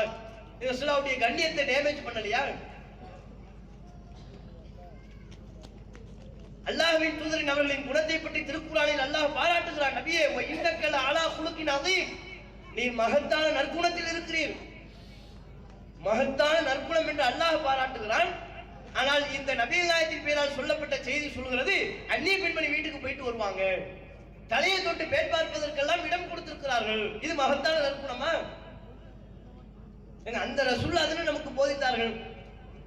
அந்நிய பெண்மணி இருக்கிற வீட்டுக்கு அடிக்கடி செல்லாதீர்கள், அதை விட்டு உங்களை நான் எச்சரிக்கை செய்கிறேன் என்று ரசூல்லா போதித்தார்களா இல்லையா? விபச்சாரத்தை பற்றி அல்லாஹ்வின் தூதர் நமக்கு போதிக்கும் போது, அறிவுரை சொல்லும் போது, இன்னல்லாஹ கதப லிப்னி ஆதம ஹவ்வம் மினஸ் ஸினா, விபச்சாரத்தின் ஒரு பங்கை ஆதமுடைய மக்களுக்கு அல்லாஹ் விதித்து விட்டான். அதரகஹு லா மஹாலா, சந்தேகமே இல்லாமல் அவர்களுக்கென்று விதிக்கப்பட்ட விபச்சாரத்தின் பங்கை அடைவார்கள், அடைந்தே தீருவார்கள். ஃபஸினல் ஐனி அன்-நظர், கண் செய்கிற விபச்சாரம் தவறான காட்சிகளை பார்ப்பது, கை செய்கிற விபச்சாரம் தவறான தொடுகை என்றெல்லாம் ரசூலுல்லாஹ் நமக்கு போதித்தார்களே. ஒரு அந்நிய பெண்மணி ஒரு அந்நிய ஆணை தொடுவார் என்று சொன்னால் அது கை செய்கிற விபச்சாரம். கை செய்கிற விபச்சாரத்தை அல்லாஹ்வின் தூதர் செய்தார்கள் என்று சொன்னால் நம்ப முடியுமா? ரசூலுல்லாஹ்வுடைய தலையை தொட்டு ஒரு பெண்மணி பேர் பார்த்து விடுகிறார்கள், அதை நபிகள் நாயகம் அனுமதிக்கிறார்கள் என்றால் அது கையினால் செய்கிற தீண்டுகிற விபச்சாரம் நபிமொழியின்படி. அது எப்படி ரசூலுல்லாஹ் செய்வாங்க? அதற்கு எப்படி அல்லாஹ்வின் தூதர் இடம் கொடுப்பார்கள்? பையத் என்கிற உறுதிமொழி பெண்களிடத்தில் வாங்கும் போது கூட அல்லாஹ்வின் தூதர் கையை பற்றி பிடித்து வாங்குவது கிடையாது. மா மஸத் யதுன் நபி ஸல்லல்லாஹு அலைஹி வஸல்லம் யதம்ரஅத்தின், அல்லாஹ்வின் தூதருடைய கை எந்த அந்நிய பெண்மணியின் கையையும் தொட்டது கிடையாது. ஆண்களத்தில் பையத்து வாங்கும் போது கையை பற்றி பிடித்து பையத்து வாங்குவாங்க, உறுதிமொழி. நான் அல்லாஹ்வுக்கு இணை கற்பிக்க மாட்டேன், கொலை செய்ய மாட்டேன், வட்டியில் ஈடுபட மாட்டேன் என்றெல்லாம் அல்லாஹ்வின் தூதர் அவர்களிடத்திலே மார்க்கத்தை சரியாக கடைபிடிப்போம் என்று பையத் என்கிற உறுதிமொழி வாங்குவார்கள். அது ஆண் நபித்தோழத்தில் வாங்கும் போது ரசூலுல்லாஹ் கையை பற்றி பிடித்து வாங்குவார்கள். ஒரு சஹாபி இந்த பையத்து கொடுக்கிற நபித்தோழரின் கை நபிகள் நாயகத்தின் கையின் மீது இருக்கும். ரசூலுல்லாஹ் உறுதிமொழியை சொல்லுவாங்க, அவங்க உறுதிமொழியை திருப்பி சொல்லுவாங்க. இதான் பையத்தினுடைய செட்டப், உறுதிமொழி வாங்குவதனுடைய முறை. ஆண்களத்தில் வாங்கும் போது இப்படி வாங்குகிற அல்லாஹ்வின் தூதர் அவர்கள் பெண்களத்தில் இப்படி வாங்கியது கிடையாது, வாய்மொழியாக தான் வாங்குவாங்க. சொல்லுங்க, அங்கிருந்தே சொல்லுங்க, அல்லாஹ் மட்டும்தான் வணங்குவேன், அல்லாஹ்வுக்கு இணை கற்பிக்க மாட்டேன், குழந்தைகளை வறுமையின் காரணத்தினால் கொல்ல மாட்டோம், இப்படி சொல்லுங்க ரசூலுல்லாஹ் சொல்லுவாங்க. பெண்கள் ரசூலுல்லாஹ்வை தொடாமல், கையை தொடாமல் அவர்கள் வாய்மொழியினாக சொல்லுவார்கள். பையத்து வாங்கும் போது கூட ரசூலுல்லாஹ் அந்நிய பெண்மணியின் கையை தொட்டது கிடையாது. இன்னைக்கு பையத்து கொடுக்குறோங்கிற பேர்ல இவர்கள் பண்ணுகிற சேட்டையெல்லாம் வேற சேட்டை. இந்த முரீது கொடுக்குறோம், முரீது பேர் வழி பையத்து கொடுக்குறோம்னு சொல்லி கொண்டிருப்பார்கள் அல்லவா, அவங்க ரசூலுல்லாஹ்வுக்கு நேர் எதிராக இருப்பார்கள். ஆண்களுக்கு பையத்து கொடுத்தா தூரமா நின்று பையத்து வாங்குறது, தம்பி அங்கே நின்று சொல்லு, கிளம்பு, போய்கிட்டே இருந்துருவாங்க. பெண்களுக்கு பையத்து கொடுக்கிறதா இருந்தா இன்னும் அங்கேயே நிறுத்திக்க, வாங்க பக்கத்துல வாங்க, பக்கத்துல சேர போட்டு உட்கார வச்சு பையத்து கொடுப்பாங்க. 10 மாசத்துல பிள்ளையும் கொடுத்துருவாங்க. இந்த மாதிரி பையத்து அல்ல ரசூலுல்லாஹ்வுடைய குணம், அப்படிப்பட்ட குணம் அல்ல. இந்த பையத் என்கிற பேர்லையும் முரீது கொடுக்கிறோங்கிற பேர்லையும் மக்களை ஏமாற்றி கொண்டிருக்கிறார்களே, அந்த வேலை அல்ல. ரசூலுல்லாஹ்வுடைய கை எந்த அந்நிய பெண்மணியின் கையையும் தொட்டது கூட கிடையாது. அவ்வளவு விசுத்தமான வாழ்க்கை வாழ்ந்த நபிகள் நாயகம் ஸல்லல்லாஹு அலைஹி வஸல்லம் அவர்களை பற்றி ஒரு அந்நிய பெண்மணியின் வீட்டிற்கு சென்றதாகவும் அவர்கள் தன் தலையை தொட்டு பேன் பார்ப்பதற்கு அனுமதித்ததாகவும் வந்தால் இந்த செய்தியை ஏற்றுக்கொள்ள முடியுமா? இது நபியின் கண்ணியத்துக்கு ஏற்றதா இருக்கா? சொல்லுங்க நீங்க. நபியின் பெயரால் சொல்லப்படுகிறது, ஆனால் ரசூலுல்லாஹ்வுக்கும் இந்த சம்பவத்திற்கும் சம்பந்தம் இல்லை என்று நாம் சொல்கிறோம். இது நபியின் கண்ணியத்தை தகர்க்கிறது. ரசூல் ஸல்லல்லாஹு அலைஹி வஸல்லம் அவர்கள் அப்படிப்பட்டவர்கள் அல்ல. இதை சொன்னா இதுக்கு பதில் இல்லை. யூகத்தின் அடிப்படையில் தான் பதில் சொல்கிறார்கள். என்ன யூகம்? உம்மு ஹராம் அவங்க ரசூலுல்லாஹ்வுக்கு சின்னம்மா, ஒரு குரூப் அப்படி கிளம்புது, இன்னொரு குரூப் என்னன்னா பார்த்தா ரசூல் ஸல்லல்லாஹு அலைஹி வஸல்லம் அவங்களுக்கு உம்மு ஹராம் பெரியம்மா. முதல் நீ 2 பேரும் உட்கார்ந்து விவாதம் பண்ணுங்க. சின்னம்மாவா பெரியம்மாவா அதை சொல்லு முதல். ஒருத்தன் சொல்றா ரசூலுல்லாஹ்வுக்கு சின்னம்மான், இன்னொருத்தன் சொல்றா ரசூலுல்லாஹ்வுக்கு பெரியம்மான், இன்னொருத்தன் சொல்றா இங்கேயும் வரலாற்றையெல்லாம் கரைச்சி குடிச்ச மாதிரி அது அப்படியே தாய் வழியில் வருகிற பால்குடி உறவு முறையில் ஏற்படுகிற ஒரு உறவு. அது என்ன உறவுன்னு உட்கார்ந்து நீங்க 3 பேரும் விவாதம் பண்ணி இறுதியா ஒண்ணு சொல்லுங்க, அதுக்கப்புறம் எங்க வாதத்துக்கு நாங்க பதில் சொல்றோம். என்ன விளையாடிக்கிட்டு இருக்கீங்களா? சின்னம்மா பெரியம்மா பாட்டின்னு சொல்லி வாய்க்கு வந்ததை எல்லாம் சொல்லி கொண்டிருக்கிறார்கள். இந்த வேலை கட்டாதீங்க, ஆதாரத்தோட சொல்லுங்க. வரலாற்று பூர்வமான ஆதாரம் இருக்கிறதா? சங்கிலி தொடர் அடிப்படையிலான நபிகள் நாயகம் ஸல்லல்லாஹு அலைஹி வஸல்லம் அவர்களுக்கு உம்மு ஹராம் அவர்கள் ரத்தபந்த உறவு முறை என்று சங்கிலி தொடர் அடிப்படையிலான உறவு முறையை குறிப்பிட்டு ஆதாரம் இருக்கா? ஒண்ணுமில்ல. நம்பணுமா? அதான் முன்னோர்களுடைய வழிமுறை என்பது. முன்னோர்கள் எங்களுக்கு அப்படித்தான் போதித்திருக்கிறார்கள். சின்னம்மா என்று எங்களுக்கு முன்னோர்கள் சொல்லியிருக்கிறார்கள். அதையே நாமும் சொல்லிக் கொண்டிருப்போம். இது மார்க்கம் இல்லை. ரசூலுல்லாஹ்வுடைய கண்ணியத்தை தகர்க்கக்கூடிய வகையில் நபியின் பெயரால் சொல்லப்பட்டிருக்கிறது என்றால் அதை நம்ப இயலாது. இதை நம்ப மாட்டோம்னு சொன்னதுனால நமக்கு என்ன பெயரா? இவர்கள் எல்லாம் ஹதீஸ் மறுப்பு.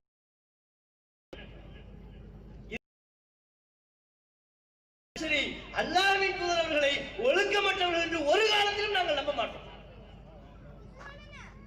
நீங்க எந்த முத்திரைனாலும் குத்துங்க, நீங்கள் குத்துகிற முத்திரைக்கு நாங்கள் எங்களை நீங்கள் முஅத்தஸிலாக்கள் என்றோ வழிகேடர்கள் என்றோ காஃபிர்கள் என்றோ என்ன தீர்ப்பு அளித்தாலும் சரி,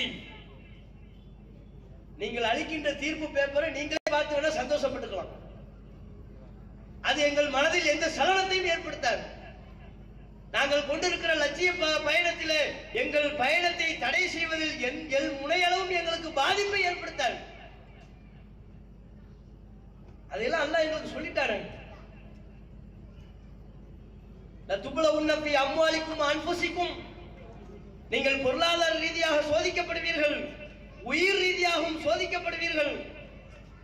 வல தஸ்மஉன்ன மினல்லதீன ஊதுல் கிதாப் வமினல்லதீன அஷ்ரகு அதன் கஸீரா, வேதம் வழங்கப்பட்டவர்களிலிருந்தும் இணை கற்பிப்பாளர்களிடமிருந்தும் வசவு சொற்களை நீங்கள் செவிமடுப்பீர்கள். எல்லா விமர்சனமும் வரும் என்று அல்லாஹ் எங்களுக்கு சொல்லிவிட்டான். சத்திய கொள்கையை நிலைத்திருக்கிற மக்களுக்கு அல்லாஹ் ஆறுதலை வழங்கிவிட்டான். எங்களுக்கு அல்லாஹ்வின் வசனம் ஆறுதலாக இருக்கிறது. நீங்கள் சொல்லுகிற வழிகேடர்கள் என்கிற தீர்ப்போ ஹதீஸ்களை மறுப்பவர்கள் என்று சொல்லுகிற விமர்சனமோ எங்களுக்கு ஒன்றும் செய்யாது. சொல்ல போனால் அது எங்களுக்கு நாங்கள் கொண்டிருக்கிற சத்திய கொள்கையை மக்களுக்கு தெளிவுபடுத்துவதற்குரிய ஒரு வாய்ப்பாக நாங்கள் எடுத்துக்கொண்டு சத்தியத்தை விளக்குவோம். நீங்க சொல்ல போய் தானே மக்களுக்கு நாங்கள் இதை பத்தி விளக்குறோம். ஒரு ஊரா போய் சொல்லுங்க, இந்த விமர்சனத்தை யார் எங்களை எந்தெந்த பகுதிகள் எல்லாம் சென்று நீங்கள் வைப்பீர்களோ அங்கெல்லாம் இருக்கிற முஸ்லிம்களுக்கு இந்த கொள்கையின் உண்மை தன்மையை நாங்கள் விளக்குவோம். அதற்குரிய வாய்ப்பாக கருதி கொள்வோம். இதை ஏத்துக்க மாட்டோம்ங்கிறதுனால ஹதீஸ் மறுப்பாக நல்லா சொல்லிக்க. அதே போல நாம எந்த செய்தி ஏத்துக்க மாட்டேங்கிறோம்? நபிகள் நாயகம் ஸல்லல்லாஹு அலைஹி வஸல்லம் அவர்களுக்கு சூனியம் வைக்கப்பட்டதுன்னு நபியின் பெயரால் சொல்லப்பட்டிருக்கிறது. ரசூலுல்லாஹ்வுக்கு சூனியம் வைக்கப்பட்டுச்சு. 6 மாத காலம் ரசூலுல்லாஹ் மைண்ட் சேஞ்சில் இருந்தாங்க. அவங்க மனநிலையே பாதிக்கப்பட்டுச்சு. மனைவியிடத்தில் இல்லறத்தில் ஈடுபடாமலேயே இல்லறத்தில் ஈடுபட்டதாக நினைத்துக் கொண்டிருந்தார்கள். அன்னஹு கான யதி அஹ்லஹு வலா யதி நிசா, தம்முடைய குடும்பத்தானத்தில் செல்லாமலேயே சென்றதாக தொடர்ந்து நபிகள் நாயகம் பிரம்மை ஊட்டப்பட்டுக் கொண்டே இருந்தார்கள். 6 மாத காலம் இந்த பிரம்மை தொடர்ந்தது. இப்படி எழுதி வைத்திருக்கிறார்கள். நபிகள் நாயகத்தின் பெயரால் சொல்லப்பட்டிருக்கிறது. ரசூலுல்லாஹ்வுக்கு சூனியம் வைக்கப்பட்டிருக்கான். அந்த சூனியம் வைக்கப்பட்டதின் விளைவாக தம் மனைவிடத்தில் இல்லறத்தில் ஈடுபட்டதை கூட ரசூலுல்லாஹ்வால தெரிஞ்சுக்க முடியலையா. இல்லறத்தில் ஈடுபடாமலேயே ஈடுபட்டதாக தொடர்ந்து நினைத்துக் கொண்டே இருந்தார்களாம். ஒரு நாள் 2 நாள் இல்ல, 6 மாத காலம் இப்படி நினைத்துக் கொண்டிருந்தார்களாம். அந்த சூனியம் எப்படி வைக்கப்பட்டதா? லபீது இப்னு அஸம் என்கிற ஒரு யூதன் கிணத்து கடையில போய் ரசூலுல்லாஹ்வுடைய சீப்பு அதையெல்லாம் கொண்டு போய் வைத்தான். உடனே நபிகள் நாயகத்திற்கு இப்படி ஒரு பாதிப்பு ஏற்பட்டு விட்டது. இது நம்ப முடியுமா? இது நபி பேர்ல சொல்லப்பட்டிருக்கு. நபி பேரில் சொல்லப்பட்ட செய்தி என்கிற காரணத்தினால இதை நம்ப முடியுமா?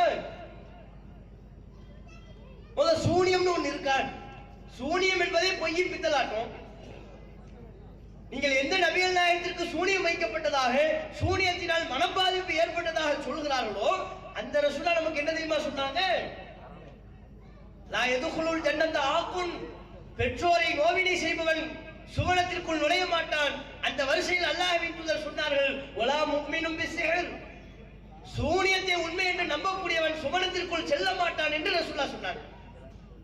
இவங்க எந்த நபிகள் நாயகத்திற்கு சூனியம் வைக்கப்பட்டதாகவும் அதனால் மனபாதிப்பு ஏற்பட்டதாகவும் அந்த பாதிப்பு 6 மாத காலம் நீடித்தது என்றும் நம்பிக்கொண்டிருக்கிறார்களோ அந்த ரசூலுல்லாஹ் சொன்னாங்க, சூனியத்தை நீ உண்மைன்னு நம்பினா உனக்கு சொர்க்கத்தில் இடம் இல்லை. இப்ப ரசூல் ஸல்லல்லாஹு அலைஹி வஸல்லம் அவர்கள் சூனியத்தை நம்பக்கூடாது என்று சொல்லியிருக்கும் போது, அது ஒரு பொய் பித்தலாட்டம் கண்கட்டி வித்தை என்று மார்க்கம் சொல்லியிருக்கும் போது, அந்த சூனியத்தினால் ரசூலுல்லாஹ்வை பாதிப்புக்கு உண்டானார்கள் என்று நம்பினால் அது சரியா? எவ்வளவு பெரிய ஒரு பித்தலாட்ட வேலை! சூனியம்ங்கிறது உண்மையாது? அது உண்மை இல்லை என்பது கண்கூடான நிகழ்வு. காலம் காலமாக சவால் விட்டுக் கொண்டிருக்கிறோம். உங்களால நிரூபிக்க முடியும் என்றால் எங்களுக்கு சூனியம் வைத்து காட்டுங்கள். தௌஹீத் ஜமாத்தில் உள்ள அனைத்து நிர்வாகிகளும் சவால் விட்டாயிற்று. மாநில நிர்வாகிகளில் இருந்து, மாவட்ட நிர்வாகிகளில் இருந்து, ஏன் நாம் நடத்துகிற மக்தப் மதரசாக்களில் பயில்கிற சின்ன சிறிய சிறுவர்கள் சிறுமியர்கள் முதல் கொண்டு அனைவர்களும் சவால் விட்டாயிற்று. நம்ம மக்தப் மதரசாக்களை படிக்கிற சின்ன பிள்ளைங்களாம் சவால் விட்டாங்க. சூனியம்னு ஒண்ணு இருக்கா? இருந்தா எங்களுக்கு வச்சு காட்டுங்க. நீ நபிக்கு என்ன பாதிப்பை ஏற்படுத்தியதா நம்புறியோ அந்த பாதிப்பை எங்களுக்கு ஏற்படுத்திய சூனியத்தின் மூலமா என்ன வேணும்னு சொல்லு. எல்லாம் கேட்டமே. பல பேர்கள் வந்தார்கள். அகோரி மணிகண்டன் இருந்து பல பேர் வந்தாங்க. என்னத்தை சாதித்தார்கள்? நான் உங்களுக்கு சூனியம் வைக்க போறேன், உங்களுக்கு கிறுக்கனாக ஆக்கி விடுவேன், வைத்தியக்காரனாக மாற்றி விடுவேன் என்று பல சொல்லி வந்தார்கள். அனைவரும் மண்ணை கவினார்கள். ஒன்றும் செய்ய முடியவில்லை. கடைசியில் ஒருத்தன் வந்தான். அவன் கொஞ்சம் வித்தியாசமா வந்தான். நீங்க இவ்வளவு காலமா சூனியம் வைக்க சொல்லி உங்களிடத்தில் வந்த அனைவர்களும் ஏமாற்று பேர்வழிகள். நான் தான் உண்மையான சூனியக்காரன். அவன் வந்தான் கடைசி ஏமாற்று. அவன் மத்த சரி நல்ல நினைப்பதற்கு அது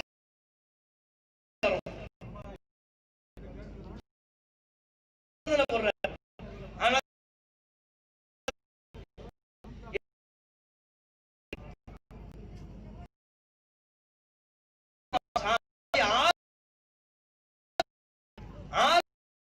நீடிக்க கூடாது. புதுசா இருக்கிறான். என்னப்பா 6 மணிக்கு எனக்கு கண்டாளா தெரியும் சொல்றேன். உனக்கே 2 கண்ணு தெரியலங்கிற நீ நம் உண்டான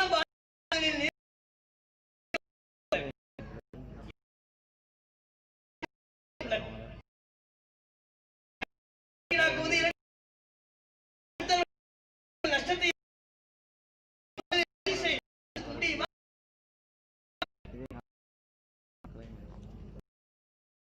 நிறைய இளைஞர்கள் எல்லாம்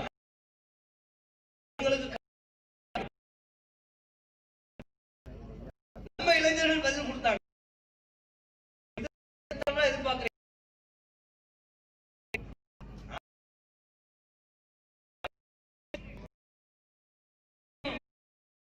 மண்ணை இறக்கி நல்லா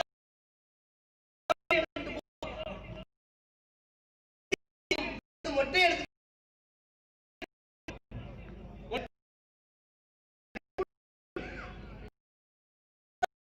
காட்டி உனக்கு சூனியம் வச்சிருவேன். எலுமிச்சம்பழம் பொம்மையை வச்சு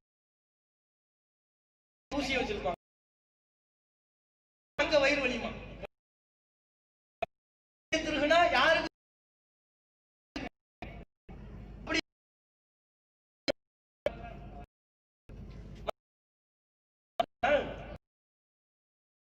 கொண்டு கட்டளை போடுவாரா?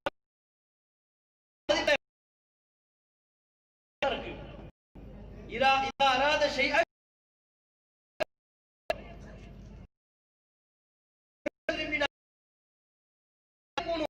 காரியம் அல்லாஹ் மாத்திரம் கட்டளை கட்டளையின் மூலமாக ஒரு உத்தரவு அல்லாஹ்வுக்கு தான் ஆற்றலை சூரிய அவன் கட்டளை வானம் எங்கோ என்றால் இது என்ன அளவுக்கு இவங்க சூரிய நம்புறாங்கன்னா நம்ம யாருக்காவது சூரிய வேணுமா பூரி வேணுமா புருஷன் கொண்டாடி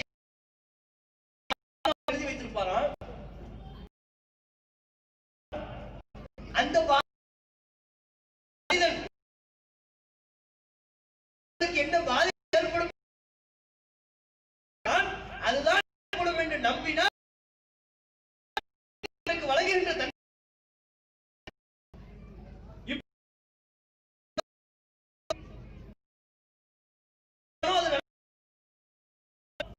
அவர்தான் அடுத்தவனுக்கு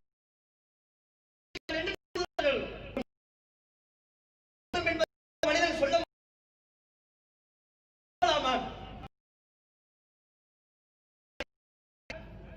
அவன் நாளைக்கு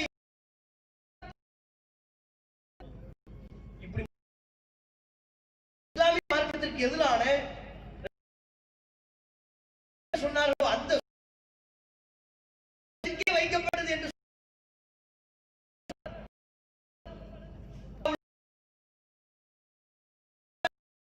விட்டார்கள்.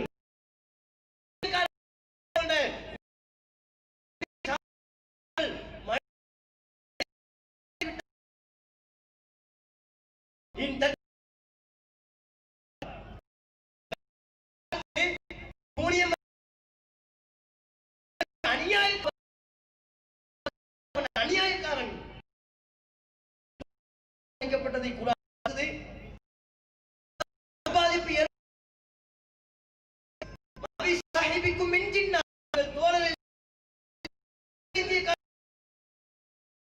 பைத்தியக்காரத்தனமும் கிடையாது. நபியே சொல்லுகிறான் பைத்தியம் நீங்க கேட்டுக்கொண்ட அல்லாஹ்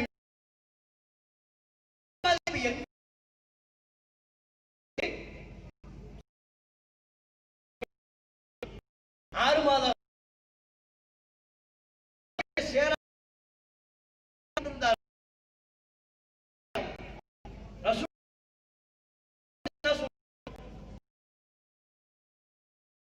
சொல்லலையா நபிகள் தமது 6 மாத காலம். ஆனா இதுக்கு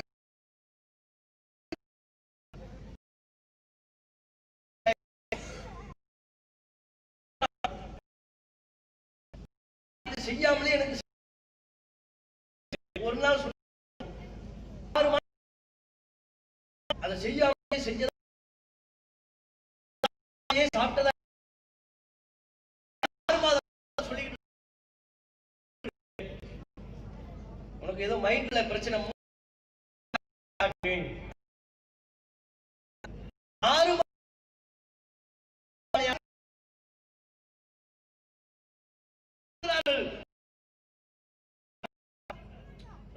மனபாதிப்பு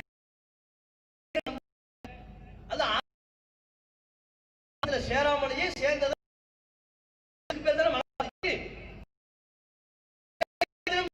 என்று சொன்ன ஏற்பட்டதாக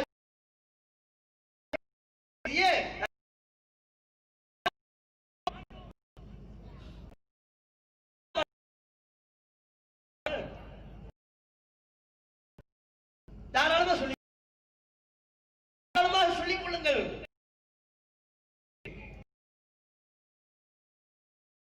ஜமாத்தை பொறுத்தவரை விமர்சனத்தில்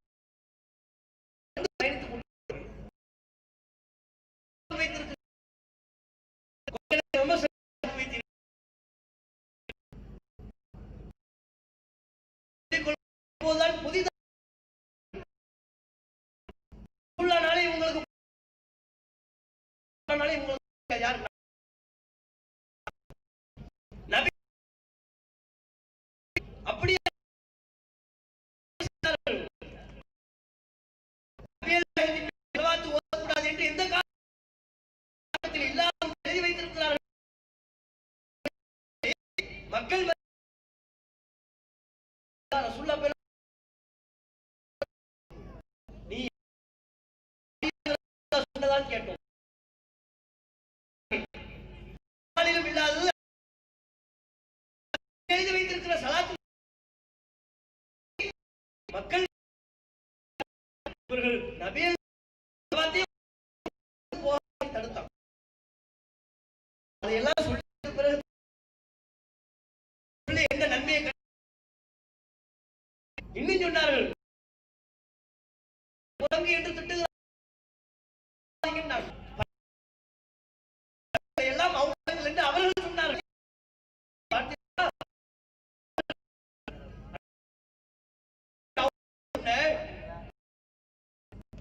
அந்த விமர்சனத்தின்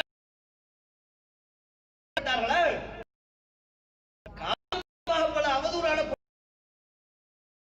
உண்மை கொண்டுதான் காசு பயனில்லை. பிரச்சாரம் செய்வதற்கு எங்களுக்கு உத்வேகத்தை மக்கள் சத்தியத்தை விளக்கினோம். வந்து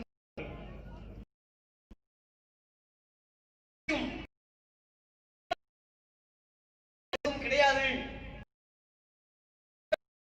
மாத்திரமல்ல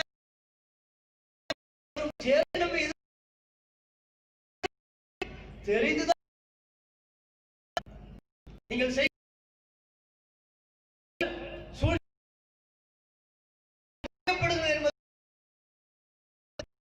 பெண்களும் இந்த சத்தியத்தின்படி அவர்கள் உள்ளத்தில்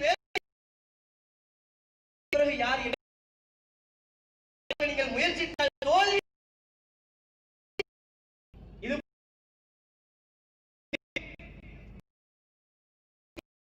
கூட்டத்தை தடுக்க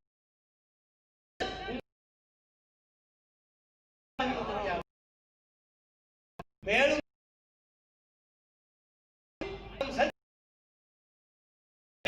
வாய்ப்பும் தான் உங்களுடைய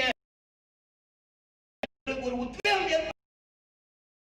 எல்லா சத்தியத்தை தந்தருவார் செய்து கொண்டேன்.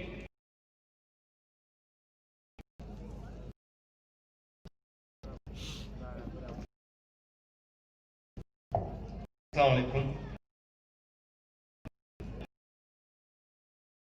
25ஆம் தேதி உணர்வு மற்றும் வரதட்சணை மாநில தலைவர்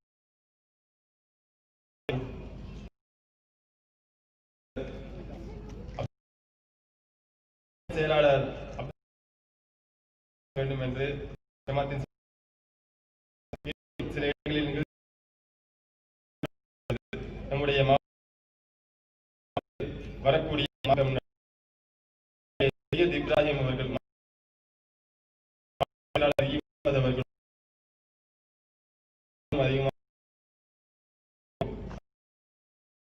நம்முடைய தண்ணீர் குளம் கிளை